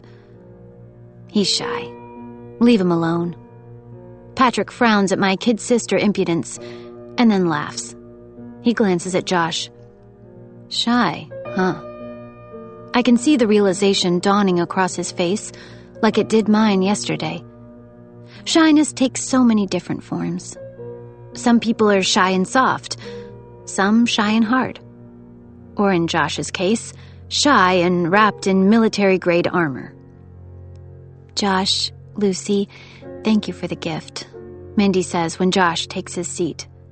She catches my eye and smiles, clearly thinking I chose it. I never did see what he ended up choosing. I take a huge bite of croissant. He's got one arm across the back of my chair, his warm hands spread across my shoulder. The most beautiful set of Waterford crystal champagne glasses, engraved with our initials, and 2 bottles of Moet. Good job, Josh. The wedding was nice, Josh tells her. I look at his eyes as they assess each other. It's probably the first time they've faced each other since the breakup. I almost quiver with concentration, trying to detect any residual heartbreak, lust, resentment, loneliness. If I had whiskers, they would be twitching. Thanks, Mindy replies. She looks at her wedding ring again, and then at Patrick with such helpless devotion. I look at Josh sharply. If ever he was going to react badly, it would be now. He smiles, looks at his plate, and then looks at me. He kisses my temple, and I'm convinced. How have you kept Lucy a secret from us all? Mindy says as she cuts her grapefruit. Oh, you know, I keep her in my basement. It's not as bad as it sounds. He's made it comfy down there. Everyone laughs, except Anthony, naturally. I have a refreshing realization. I'm not trying. It explains why I'm so comfortable sitting here, eating with strangers. If they like me, fine. If not, I can live. But I feel the same relaxed, slouchy feeling I get when sitting with my family. If I tilt my head just right, I can't see Anthony at all. Mindy lists some of the other gifts they received. Patrick's new gold band winks in the pale sunshine filtering in through the clouds, and he occasionally curls his thumb in to touch it. Mindy watches him, tenderness in her eyes. Josh's breakfast is 2 poached eggs, a slice of wheat toast, and a heap of wilted spinach. He drinks his coffee in 2 swallows. I look at my own plate and pinch my stomach under the table. His body is a temple. Mine will be a hut made of butter at this rate. More coffee? I get up and decide to bring myself back some more fruit. I can't just sit there eating pastry. He snags my wrist and looks up at me. Stay, his eyes tell me. I pat him kindly, and he reluctantly relinquishes his mug. I'll be right back. Anyone else? I take my time fiddling with the coffee machine. Everything's a little stilted, and it does occur to me that I'm essentially an intruder. I'm the only one at the table who's not a Templeman. As I struggle with the long plastic tongs to get another slice of watermelon, I am dimly aware of sharp tones. I'm piling my plate with a bunch of grapes when realization dawns. Oh shit. I hurry back to the table and put down my plate and Josh's mug. Mindy is frozen, eyes frightened, and Patrick looks resigned. But what I want to know is, why would you throw away pre-med? Any monkey can get an MBA. Anthony has laid aside his breakfast reading and is staring down Josh, gimlet-eyed. Seriously, I was away from the table for maybe 2 minutes. How did this escalate so quickly? I suppose a nuclear bomb has 1 red button, and that doesn't take long to press. I put my hand on the back of Josh's neck, like I'm holding an attack dog by the collar. For fuck's sake, if you knew anything about it, you'd know it's almost impossible to complete an executive MBA while working full-time. And I did it. And I was in the top 2%. I got 4 job offers, and 2 of those companies still call me. I'm surprised you finished it, if it was so hard, Anthony says. I thought your favorite hobby was quitting. Hey, I blurt. I'm still standing, and I realize I have a hand on my hip. Lucy, they're just... Elaine is unsure of what to do. Maybe you should talk to Josh outside, Anthony? People at nearby tables are all sitting with cutlery lowered in various stages of avid interest or awkward avoidance. Josh laughs meanly. Why? So we can have a good old-fashioned fist fight? He'd just love that. Anthony rolls his eyes. You need to... Toughen up? Is that what you're about to say to me? What you've said to me for as long as I've been alive? Josh glances up at me in exasperation. Now, can we go? I think maybe you should talk this out. Another 5 years might go by. She's one of those touchy-feely types, Anthony says to Elaine. Fantastic. Josh's eyes narrow dangerously. Don't talk about her. Well, she can't resist bringing herself into it. Be quiet, Elaine says to Anthony. She's furious. All I asked was for you to be civil. Keep your mouth shut. I look at Anthony, and he looks at me. His eyes are full of derision as he runs his eyes from the top of my head down. Then he sniffs and looks out the window, obeying his wife, mouth pursed shut. Oh boy. I'm not putting up with this twice in my life, and certainly not from another Templeman. My temper snaps. Your son is incredibly talented, focused, ridiculously intelligent. He is instrumental in keeping a publishing house running. What? Licking stamps? Answering phones? We lock eyes. I bark a laugh. Is that seriously what you think he does? I'm not going to sit here and be spoken to like this by you, young woman. I've seen his email signature block. Assistant to the CEO. I don't know who you think you are. He's attempting to reestablish his authority. Maybe I'll sit down and be a good little girl. Josh's instinct to protect me is making him rise up out of his chair, but I wave him back. I got this. I'm the person who knows your own offspring better than you do. He's the person the finance and sales divisions report to. They're scared fucking shitless of him. I once had a 45-year-old man beg me in the hall outside the boardroom to pass on the documents so he wouldn't have to attend. I've seen entire teams scurrying like ants, double-checking, triple-checking their figures. Even then, Josh will always find the mistake. Then usually someone takes a stress day. Anthony begins to bluster something, but I cut him off. I'm so worked up I could strangle him. Honestly, I could wrap my hands around his neck and squeeze. I am Lara Croft. Guns raised, eyes blazing with retribution. The reason Bexley Books didn't completely implode before the merger is Josh recommended that their workforce be reduced by 35%. I've hated him for it. It was cold-blooded. And he can be, you have no idea. But it meant another 120 people kept their jobs, paid their mortgages. So don't you dare try to make out like he's nothing. Oh, and I know for a fact Josh was integral in the merger negotiations. One of the corporate lawyers told me in the kitchen he was, quote, a fucking hard-ass. I can't seem to stop. It's like I'm purging something. His boss, who's the co-CEO in title only, is a fat, sleazy toad so out of his mind on prescriptions he can barely tie a shoelace. Josh is who keeps it all running.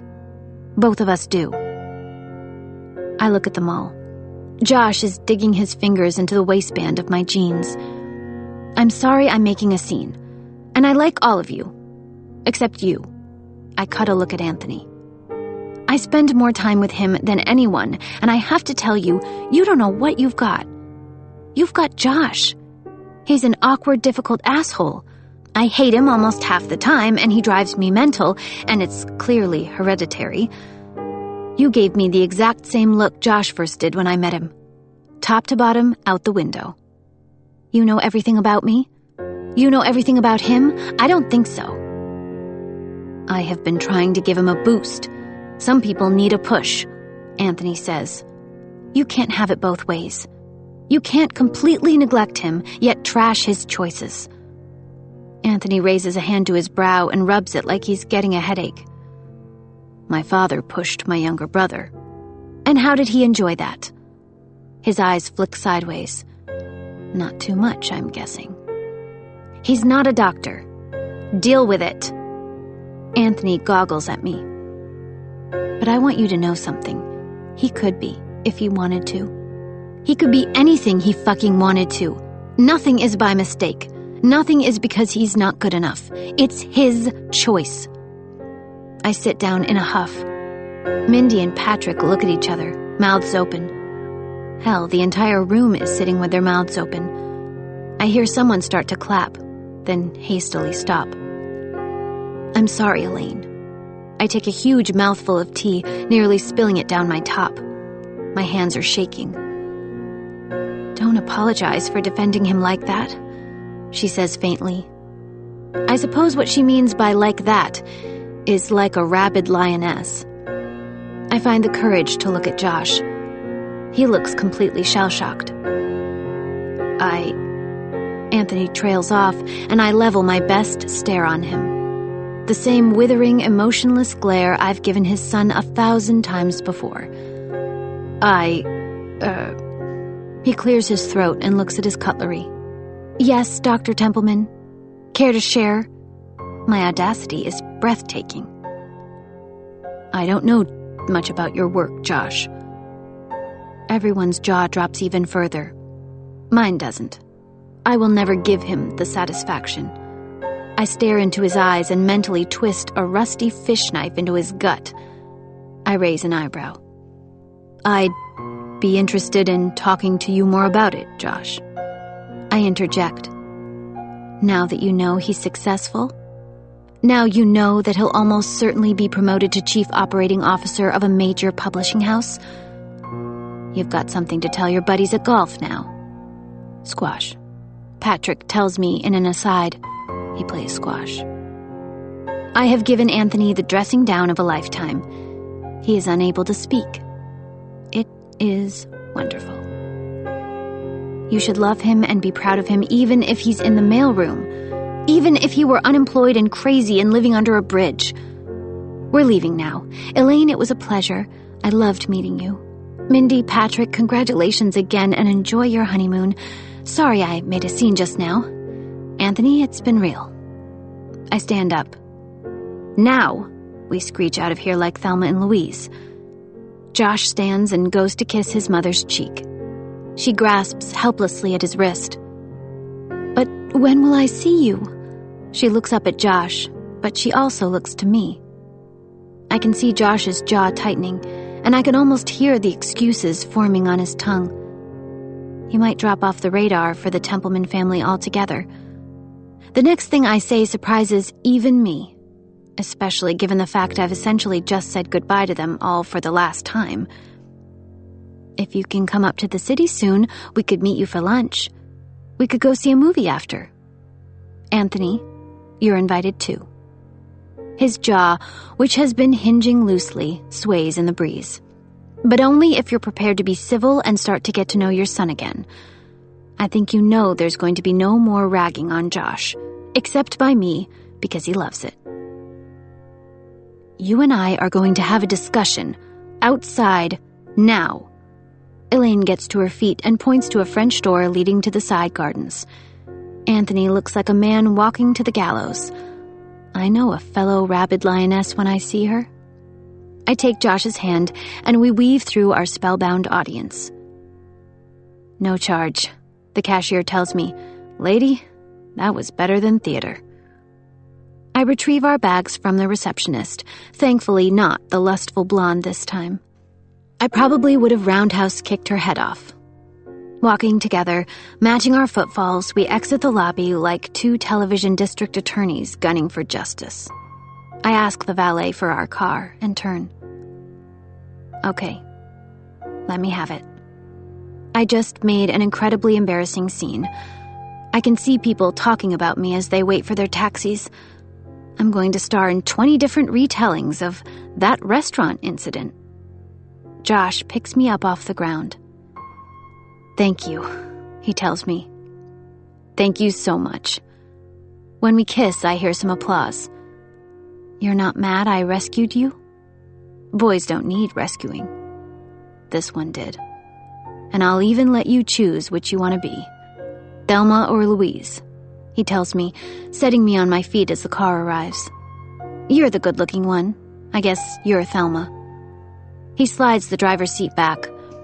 We drive about half a block before Josh bursts out laughing. "You told my dad it had been real. Like I was a bad TV scriptwriter who thought that's how kids talk?" Exactly. It was so priceless. He wipes a tear away with his thumb. "I feel bad about your mom, though. She looked so completely stricken." "Don't you worry. She is going to kick the shit out of him for that." "I have no doubt. It's why she and I get along so well." He thinks for a few moments while driving. "I don't know how I can move on from this, with my dad." Nothing's insurmountable. I try to believe my own words. I roll down the window a little so the breeze is on my face. The sun is warming my legs and Josh is smiling again. I do not even let myself think about how it is all going to end. If the drive normally takes 5 hours, I swear Josh cuts it down to 3. But the hours mean nothing to us as we wind through the countryside, leaving the sea salt wind behind us. The memory is lit by the sun through the trees we drive through. Nothing but lemons and copper tones scattering across our arms, lighting our eyes up blue. His sapphire, mine turquoise. I see my face in the car's side mirror, and I barely recognize myself. I've changed. I'm someone new today. Today is a momentous day. I'll always remember the drive home as a movie montage, and I knew I was in one. Each detail was vividly bright. I knew I'd need the memories one day. This montage is directed by someone French. A convertible would have been their preference, but the windows are down, so that's something. The air is unseasonably warm and scented like honeysuckle and cut grass. The montage stars this pretty girl, flamethrower red mouth smiling over at a beautiful man. He's looking so achingly cool in his sunglasses, you immediately buy a pair for yourself. He lifts her hand to his mouth and kisses it. Tells her something charming and makes her laugh.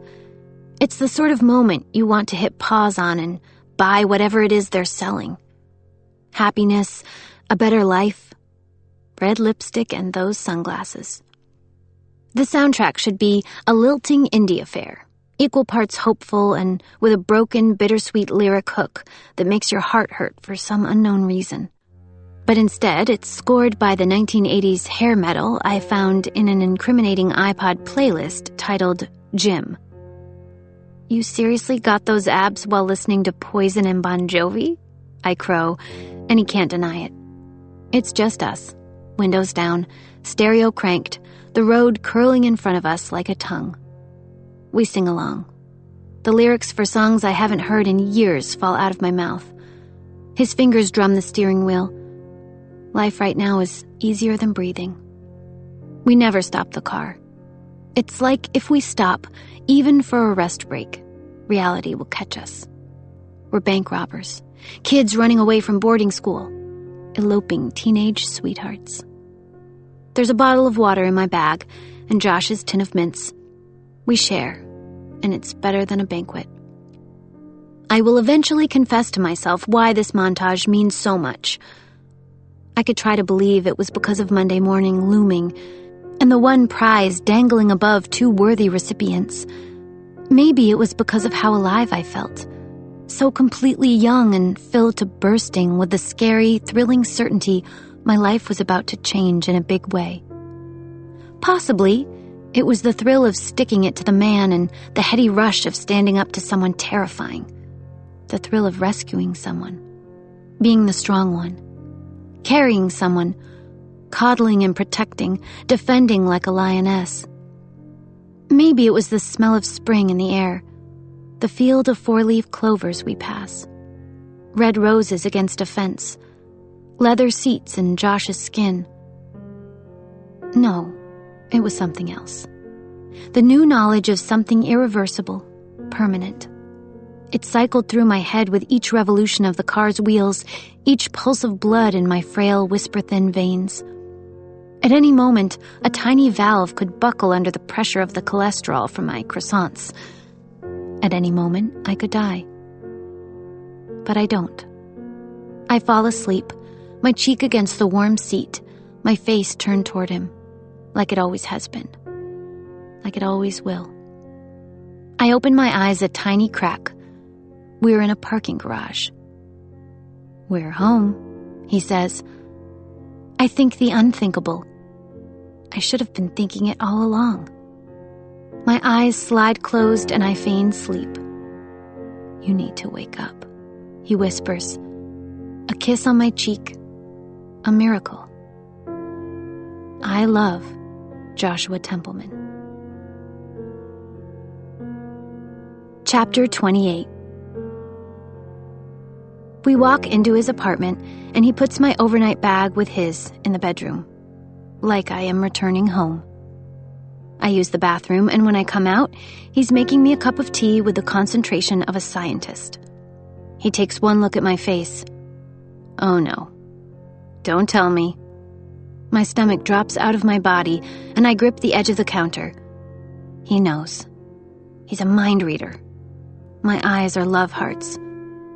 You're completely freaking out, he states flatly. I can't do anything but make awkward eye slides and lip nibbles. I look at his front door. I can't get past him. He'll be too quick. No chance. Get on the couch, he scolds. Go on. I slip my shoes off and go, and scrunch myself in a ball on his couch, hugging the ribbon cushion. He's right. I am completely freaking out. It's the mother of all freakouts. I've completely lost my voice. I talk to myself in the privacy of my head. You love him. You love him. You always have. More than you've ever hated him. Every day, staring at this man, knowing every color and expression and nuance. Every game you've ever played has been to engage with him. Talk to him. Feel his eyes on you, to try to make him notice you. I'm such an idiot. I breathe. I open my eyes and nearly scream. He's standing over me with a mug and a plate. I simply can't condone this level of freakout, he says, and gives me a sandwich. He puts the mug on the coffee table. He disappears for a minute, then comes back with my gray fleecy blanket. It's like he knows I've had some kind of shock. He tucks me in on all sides, brings me an extra pillow. Who knows what my face looks like? I avoided looking at myself in the bathroom. My teeth begin to chatter, and I reach for what is quite a good-looking sandwich. No shoddy workmanship here. It's even cut in half diagonally. My favorite. I chew like a chipmunk, using my tiny, prehensile paws to rip off the crust. I've got bright, shifty button eyes and puffed-up cheeks. You have not said a word to me since I woke you up. You look shell-shocked. Your hands are shaking. Low blood sugar? Bad dreams? Car sick? He discards his plate, his sandwich untouched. You're still tired. You have stomach pains. Josh begins to rub my feet through the blanket. When he speaks again, it's so low I can barely hear. You've realized what a mistake you've made, being with me. No! I blurt through my mouthful. I close my eyes. The worried line on his brow is killing me. No. I feel terrible. I'm ruining what was the beautiful bubble of energy from our drive home. Today is Sunday, I respond after a lot of deliberation. Tomorrow is Monday, he returns. We both sip from our mugs.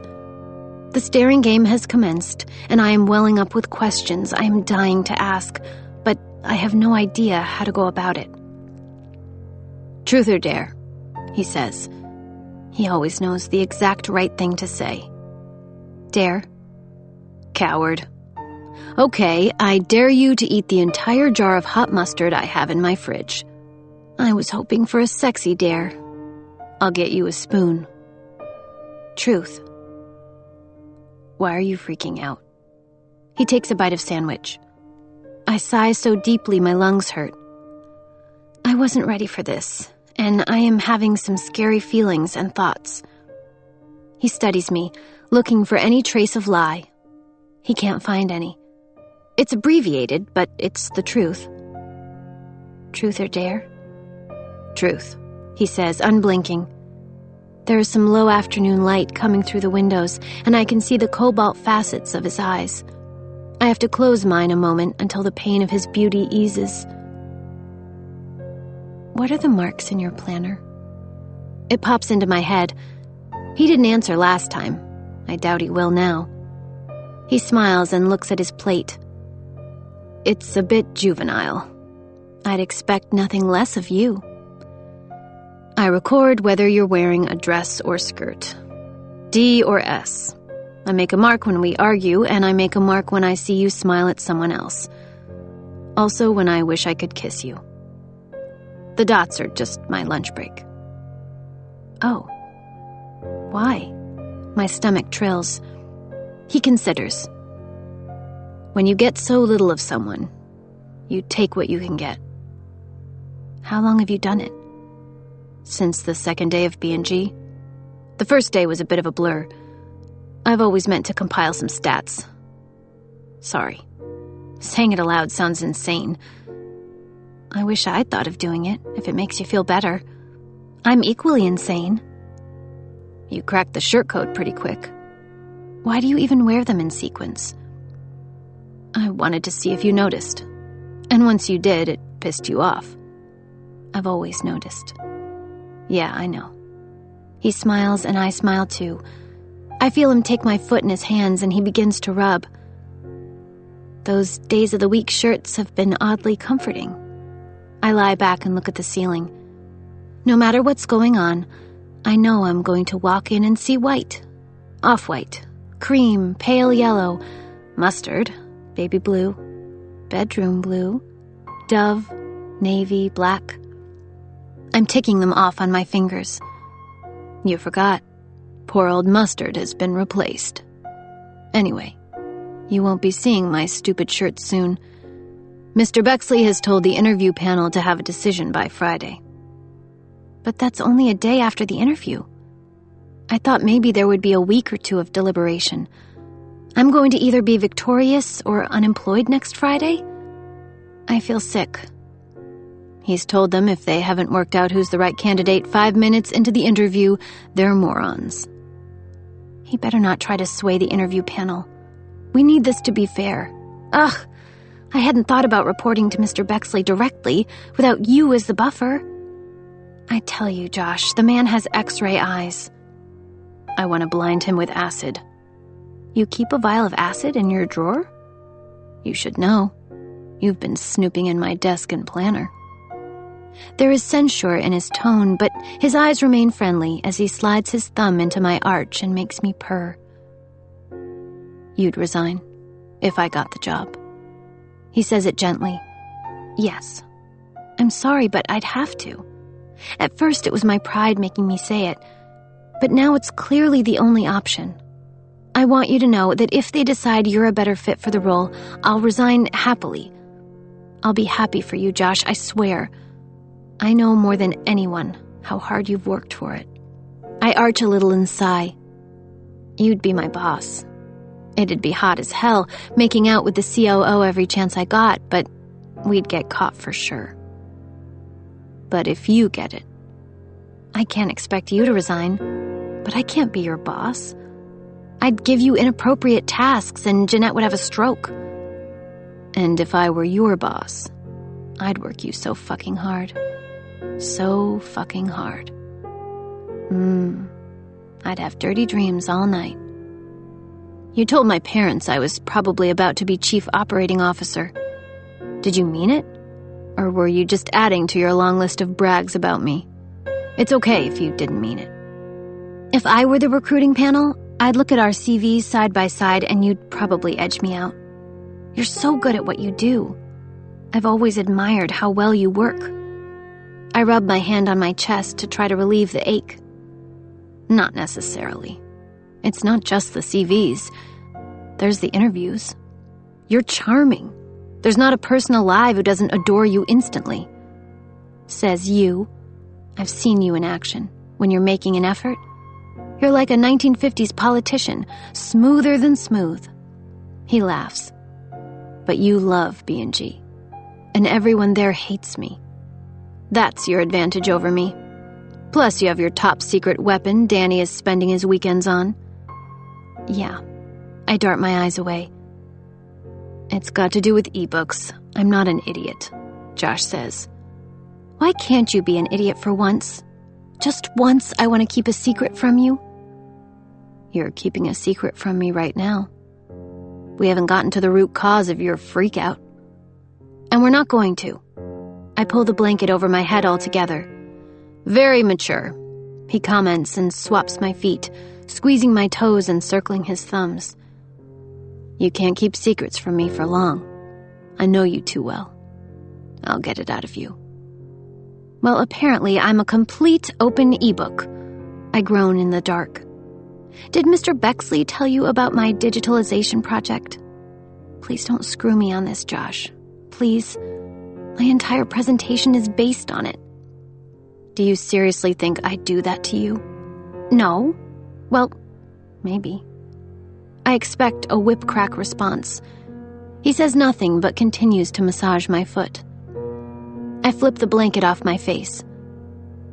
Why didn't you smile at me when we first met and say, "Pleased to meet you"? We could have been friends all this time. It feels like a tragedy.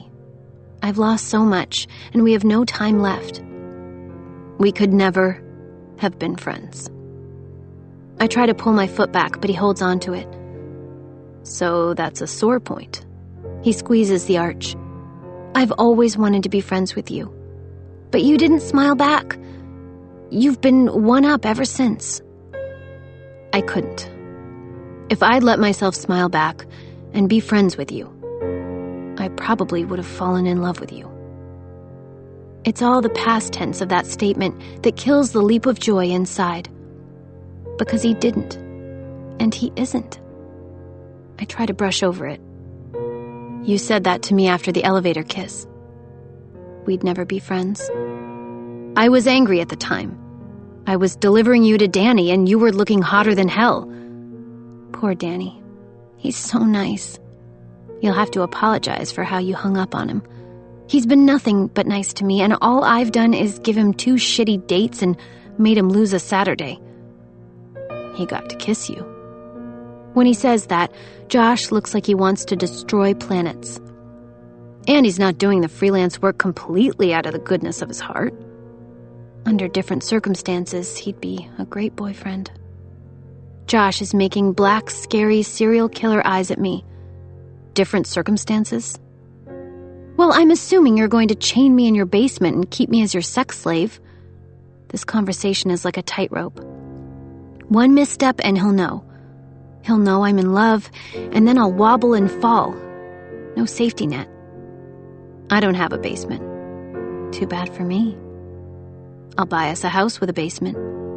Okay. Can I come with you when you house hunt? I smile despite the doomed sensation dripping into my blood. I love the energy we create between us when we banter like this. It's the most intense sensation of pleasure, knowing he'll always have the perfect response ready. I've never known anyone like him, as addictive to talk to as he is to kiss. Truth or dare, he says after a bit. It's not my turn. Yes, it really is. Truth. I have no choice. He'll dare me to eat the mustard again. Do you trust me? I don't know. I want to. Truth or dare?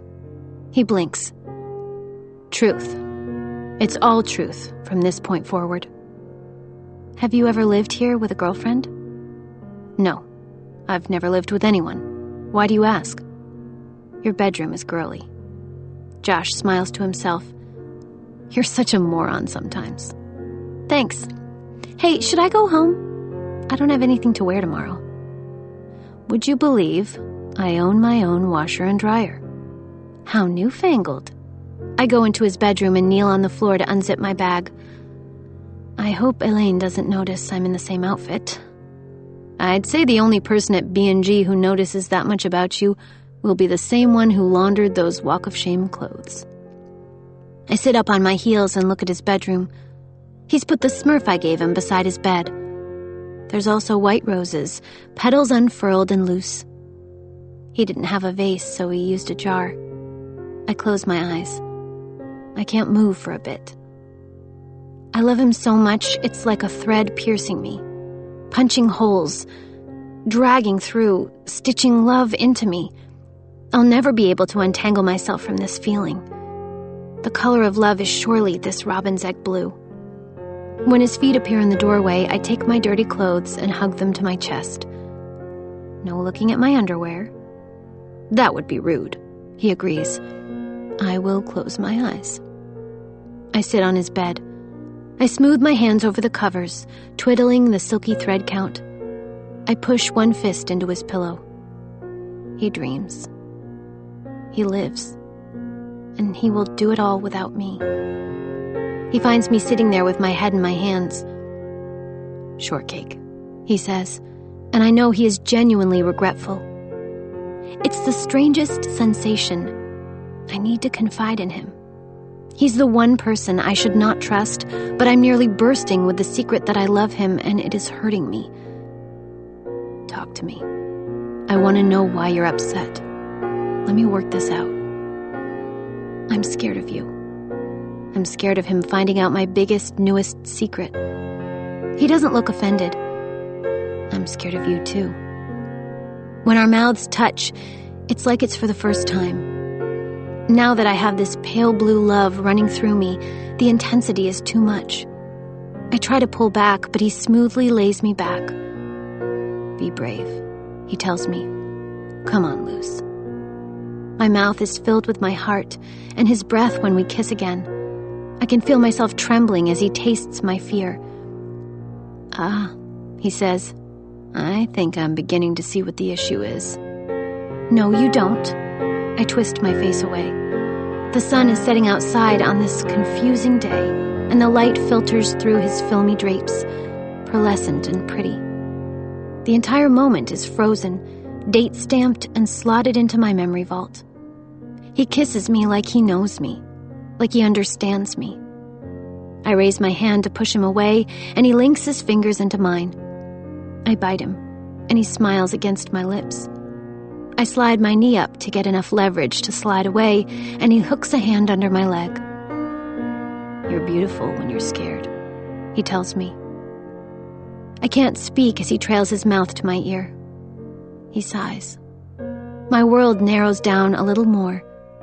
When he kisses my pulse, I know he is thinking about all of my tiny inner miracles, and the first tear wells up in my eye. It slides down my cheek, down my neck. We're getting somewhere now, he tells me as he licks my tear. I raise my hands into his hair and press him to me as he presses soft kisses like stamps down my neck. Each pushes me deeper in love. When he smooths his hand down my torso, I wince. Let Dr. Josh take a look, he says, pulling off my sweater and t-shirt in one motion. He smooths a steady hand down my throat, over my bra, between my breasts, to my belly. The light in here is brightly diffused, and he can see every vein and pastel paintball bruise as he looks down at me, eyelashes fanned so perfectly I feel the next tear coming. I love him so much I can't hold it in much longer. I'm vibrating from it. I'm showering sparks. He makes it even harder to hold on when he speaks, fingers stroking my marred skin.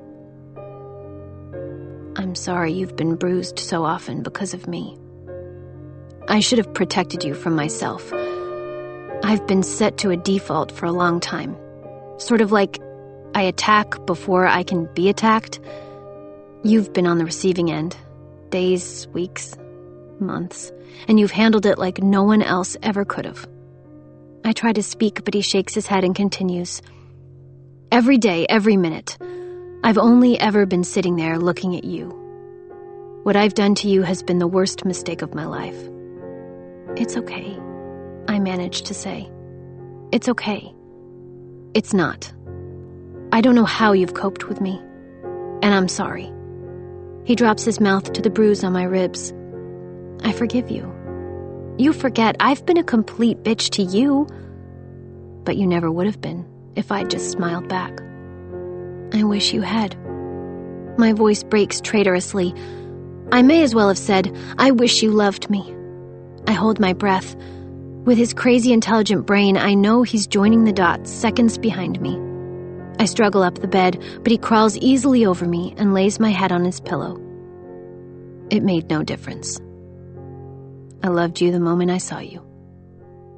I'm falling backward, through his bed. He loops an arm around my waist. I jerk like he's caught me. You love... what? Me? Lucinda Elizabeth Hutton. One and the same. Me. Lucy, heiress of the Sky Diamond Strawberries dynasty. Me. Could you show some ID so I can be certain? His eyes are lit, and the smile I love best of all is glowing on his face. But I love you. I can hear how incredulous I sound. He laughs. I know. How do you always know everything? I kick my feet against the mattress. I only figured it out a few minutes ago. Your heart has been breaking. I can't hide anything from you. It's the worst. I try to put my face into the pillow. You don't need to hide anything from me. He takes my chin in his fingers and kisses me. You're scary. You'll hurt me. I guess I'm a bit scary. But I will never hurt you again. Anyone who ever does will find out about scary. You hate me. I never have. Not for a second. I have always loved you. Prove it. There's no way you can. I am satisfied that I've thrown out the unwinnable challenge. He rolls onto his side and rests his cheek on his bicep. My heart is pounding. What's my favorite color? Easy. Blue. What kind of blue? Bedroom blue. I point at the wall. The walls. Your shirt, my dress, pale Tiffany blue. He tugs me to sit, then goes to the end of the bed. He opens his wardrobe door, and I see all of the shirts hanging in color sequence. Josh, you dork. I start to laugh and point, but he grabs my ankles and drags me to the end of the bed. There's a full-length mirror, and I see myself, at long last, sitting on the bed in his robin's egg bedroom. His walls are the blue of my eyes. I've been a bit slow. But that's the prettiest blue in the world. I know. Good Lord, Lucinda. I thought I'd be busted the moment you saw this room. He sits on the bed behind me, one knee up, and I fall back into the perfect cradle of his body. How somebody can't recognize their own eyes, I'll never know. Seems I didn't recognize a few things. Hey, Josh? Yes, Shortcake. You love me. I see him smile in our reflection at the confusion and wonder in my tone. Since the moment I saw you. Since the moment you smiled at me, I felt like I was falling backward off a cliff. The feeling has never stopped. I've been trying to drag you down with me, in the worst, most ill-conceived and socially retarded way possible. We've been so awful to each other. I feel his cringe and his hands begin to stroke me. I mean, how can we even begin to start again? Time for a new game. The starting over game. I smile. Eyes bright, dazzling, full of hope and certainty this merger will be the most exciting, passionate, challenging thing ever to happen to me. Nice to meet you. I'm Lucy Hutton. Joshua Templeman. Please, call me Josh. I see the blinding flash of his smile in return, and now I'm properly crying. Tears running down my neck. Josh. Sounds like heaven coming out of your mouth. Josh, please. We've been colleagues for 1 minute. You're rather flirtatious. Let me hang my coat. He unclips my bra. Allow me. Thank you. We are playing the staring game in the mirror, and his eyes begin to darken. He fills his hands with my white skin. I grew up on a strawberry farm. It's named after me. I love strawberries. I'm so lovesick I eat them constantly. Can I nickname you Shortcake? It'll be a dead giveaway that I love you. You love me? We've only met a minute ago. I do. I'm sorry, but I work fast. I hope it's not too forward of me to say, but your eyes are incredible, Lucy. I die when you blink. You're smooth. What do you know? I love you too. So much. Every time your dark blue eyes hit me, I feel like I get a mild electric shock. I reach behind me to tug off his t-shirt. He helps me out and pulls it off. I've been wondering since I met you, granted only minutes ago, what you've got under this shirt. My goodness, your body. But I want you for your mind and your heart, not this impressive disguise. He looks at the ceiling. I think I'll paint my bedroom this weekend. I'll probably feel annoyed the whole time I do it. And I'll happily farewell my current girlfriend, a tall, boring blonde called Mindy Thalis. She's not you, and it eats me up. It makes the fact I sleep alone and desperately celibate in this Lucy blue room even more romantic when I eventually tell you. He slides me in between his sheets and spoons behind me. My cheek is pillowed on his bicep, and he kisses the side of my neck. I'm shivering. Sounds like a good plan. It'll pay off. Desperately, huh? So pray tell, what is the aim of the starting over game? The same as all the others. For you to love me.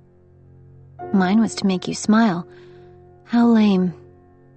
I laughed my ass off every day on the drive home from work, if it makes you feel any better. I guess. But you've won. I'm going to have to know forever you've won all the games. I'm sure my mouth probably has a sulky pout to it. He rolls me onto my stomach and begins to kiss up my spine. Do you trust me now that you know everything? For a moment, we shimmer against each other, my skin trembling for the touch of his lips. Yes. And if you get the job, I will be happy for you. I already resigned. My last day was Friday. Jeanette came in and did the paperwork. I'm on vacation now. What the fuck? I blurred into his bed. I don't want anything that means I can't have you. There's nothing worth it. But I didn't have a chance to compete against you. I don't know whether to laugh or scream. You still have to do your interview against the other candidates. From what I've heard, one of them is a real contender. The independent panel might decide you're completely incompetent. I elbow him and he laughs. But you'll always know you could have gotten it. When we fight, I'll be worried you'll bring it up. I've worked out a solution. Something so Machiavellian, even you will deem it a perfect solution. It retains all of the competitive bullshit we thrive on. I'm scared to ask. I'm the new divisional finance head of Sanderson Print, B&G's most bitter rival. Josh. What? No. I know. I'm an evil mastermind. He drops a kiss to my nape and I squirm away and roll over. How on earth did you manage that? I feel faint. They've been pestering me for ages about coming over for a chat. So I did. And I told them I wanted to work on their completely fucked up financial situation before they completely fold. They said okay. No one was more surprised than me, but I hid it well. Is that why you took a day off? Yeah. And I needed to buy you a Matchbox car.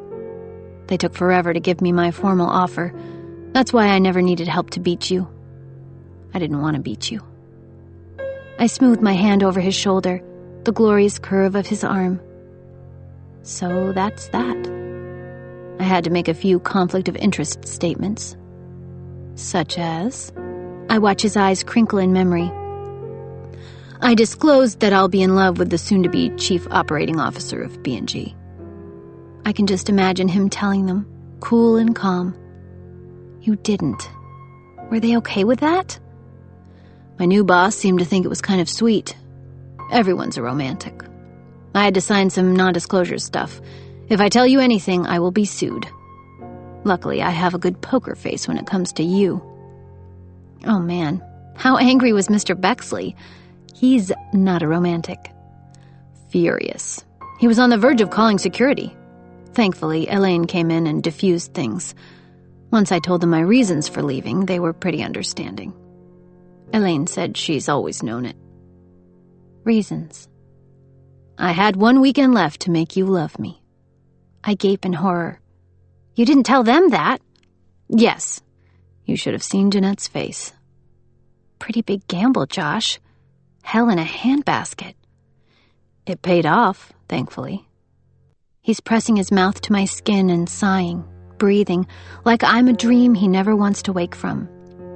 He's breathing me in like he's a filthy addict. Can you be sure that you won't resent me one day? You've given up a big chance, Josh. I'll be buried in numbers all day long. I can continue my crusade to save one publishing house from financial ruin at a time. Please try not to make people cry anymore. It's time for you to be your true self. You're a Mr. Nice Guy. I make no guarantees. But for me, this role at Sanderson is honestly a better fit. The best part is it means I'll be coming home to you on my couch every night. I couldn't have gotten this decision more right if I tried. Every night? Well, I can't on the long weekend. I'm going to Sky Diamonds for the week. I don't suppose you're busy then. Take me with you, he says in between kisses on my shoulders. I know the way. I've mapped the journey. Flights and hire cars. I'll grovel to your dad. I know exactly what I'll say. I don't get it with you in that place. I need to go there so I can start at the beginning, so that I can know everything about you. You sure do love strawberries. I love you, Lucy Hutton. So much you have no idea. Please be my best friend. I'm so ridiculously in love. I decide to try it out loud. I'm in love with Joshua Templeman. His reply is a whisper in my ear. Finally. I pull back. I'm going to have to change my computer password. Oh, yeah? To what? I love Josh. Forever, he replies. You cracked my password? He rolls me onto my back and smiles down at me with eyes bright with mischief. There's nothing else I can do. When the white flag of his sheet settles on my skin, the hating game is over. It's primal. It's a miracle. And it's forever. Yeah, all right. Forever. What game should we play now? I look up at him, and we play the staring game until his eyes spark in memory. The or something game really intrigued me. Can you show me how it works? He tosses the blankets over us, blocking out the entire world. He's laughing, my favorite sound in the world. Then there's nothing but silence. His mouth touches my skin. Let the real games begin.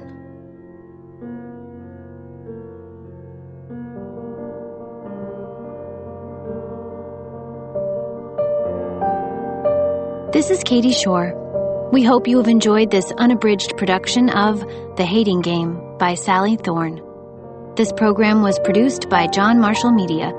Executive producer, Caitlin Gehring. Text copyright 2016 by Sally Thorne. Production copyright 2016 by HarperCollins Publishers. All rights reserved. Thank you for listening.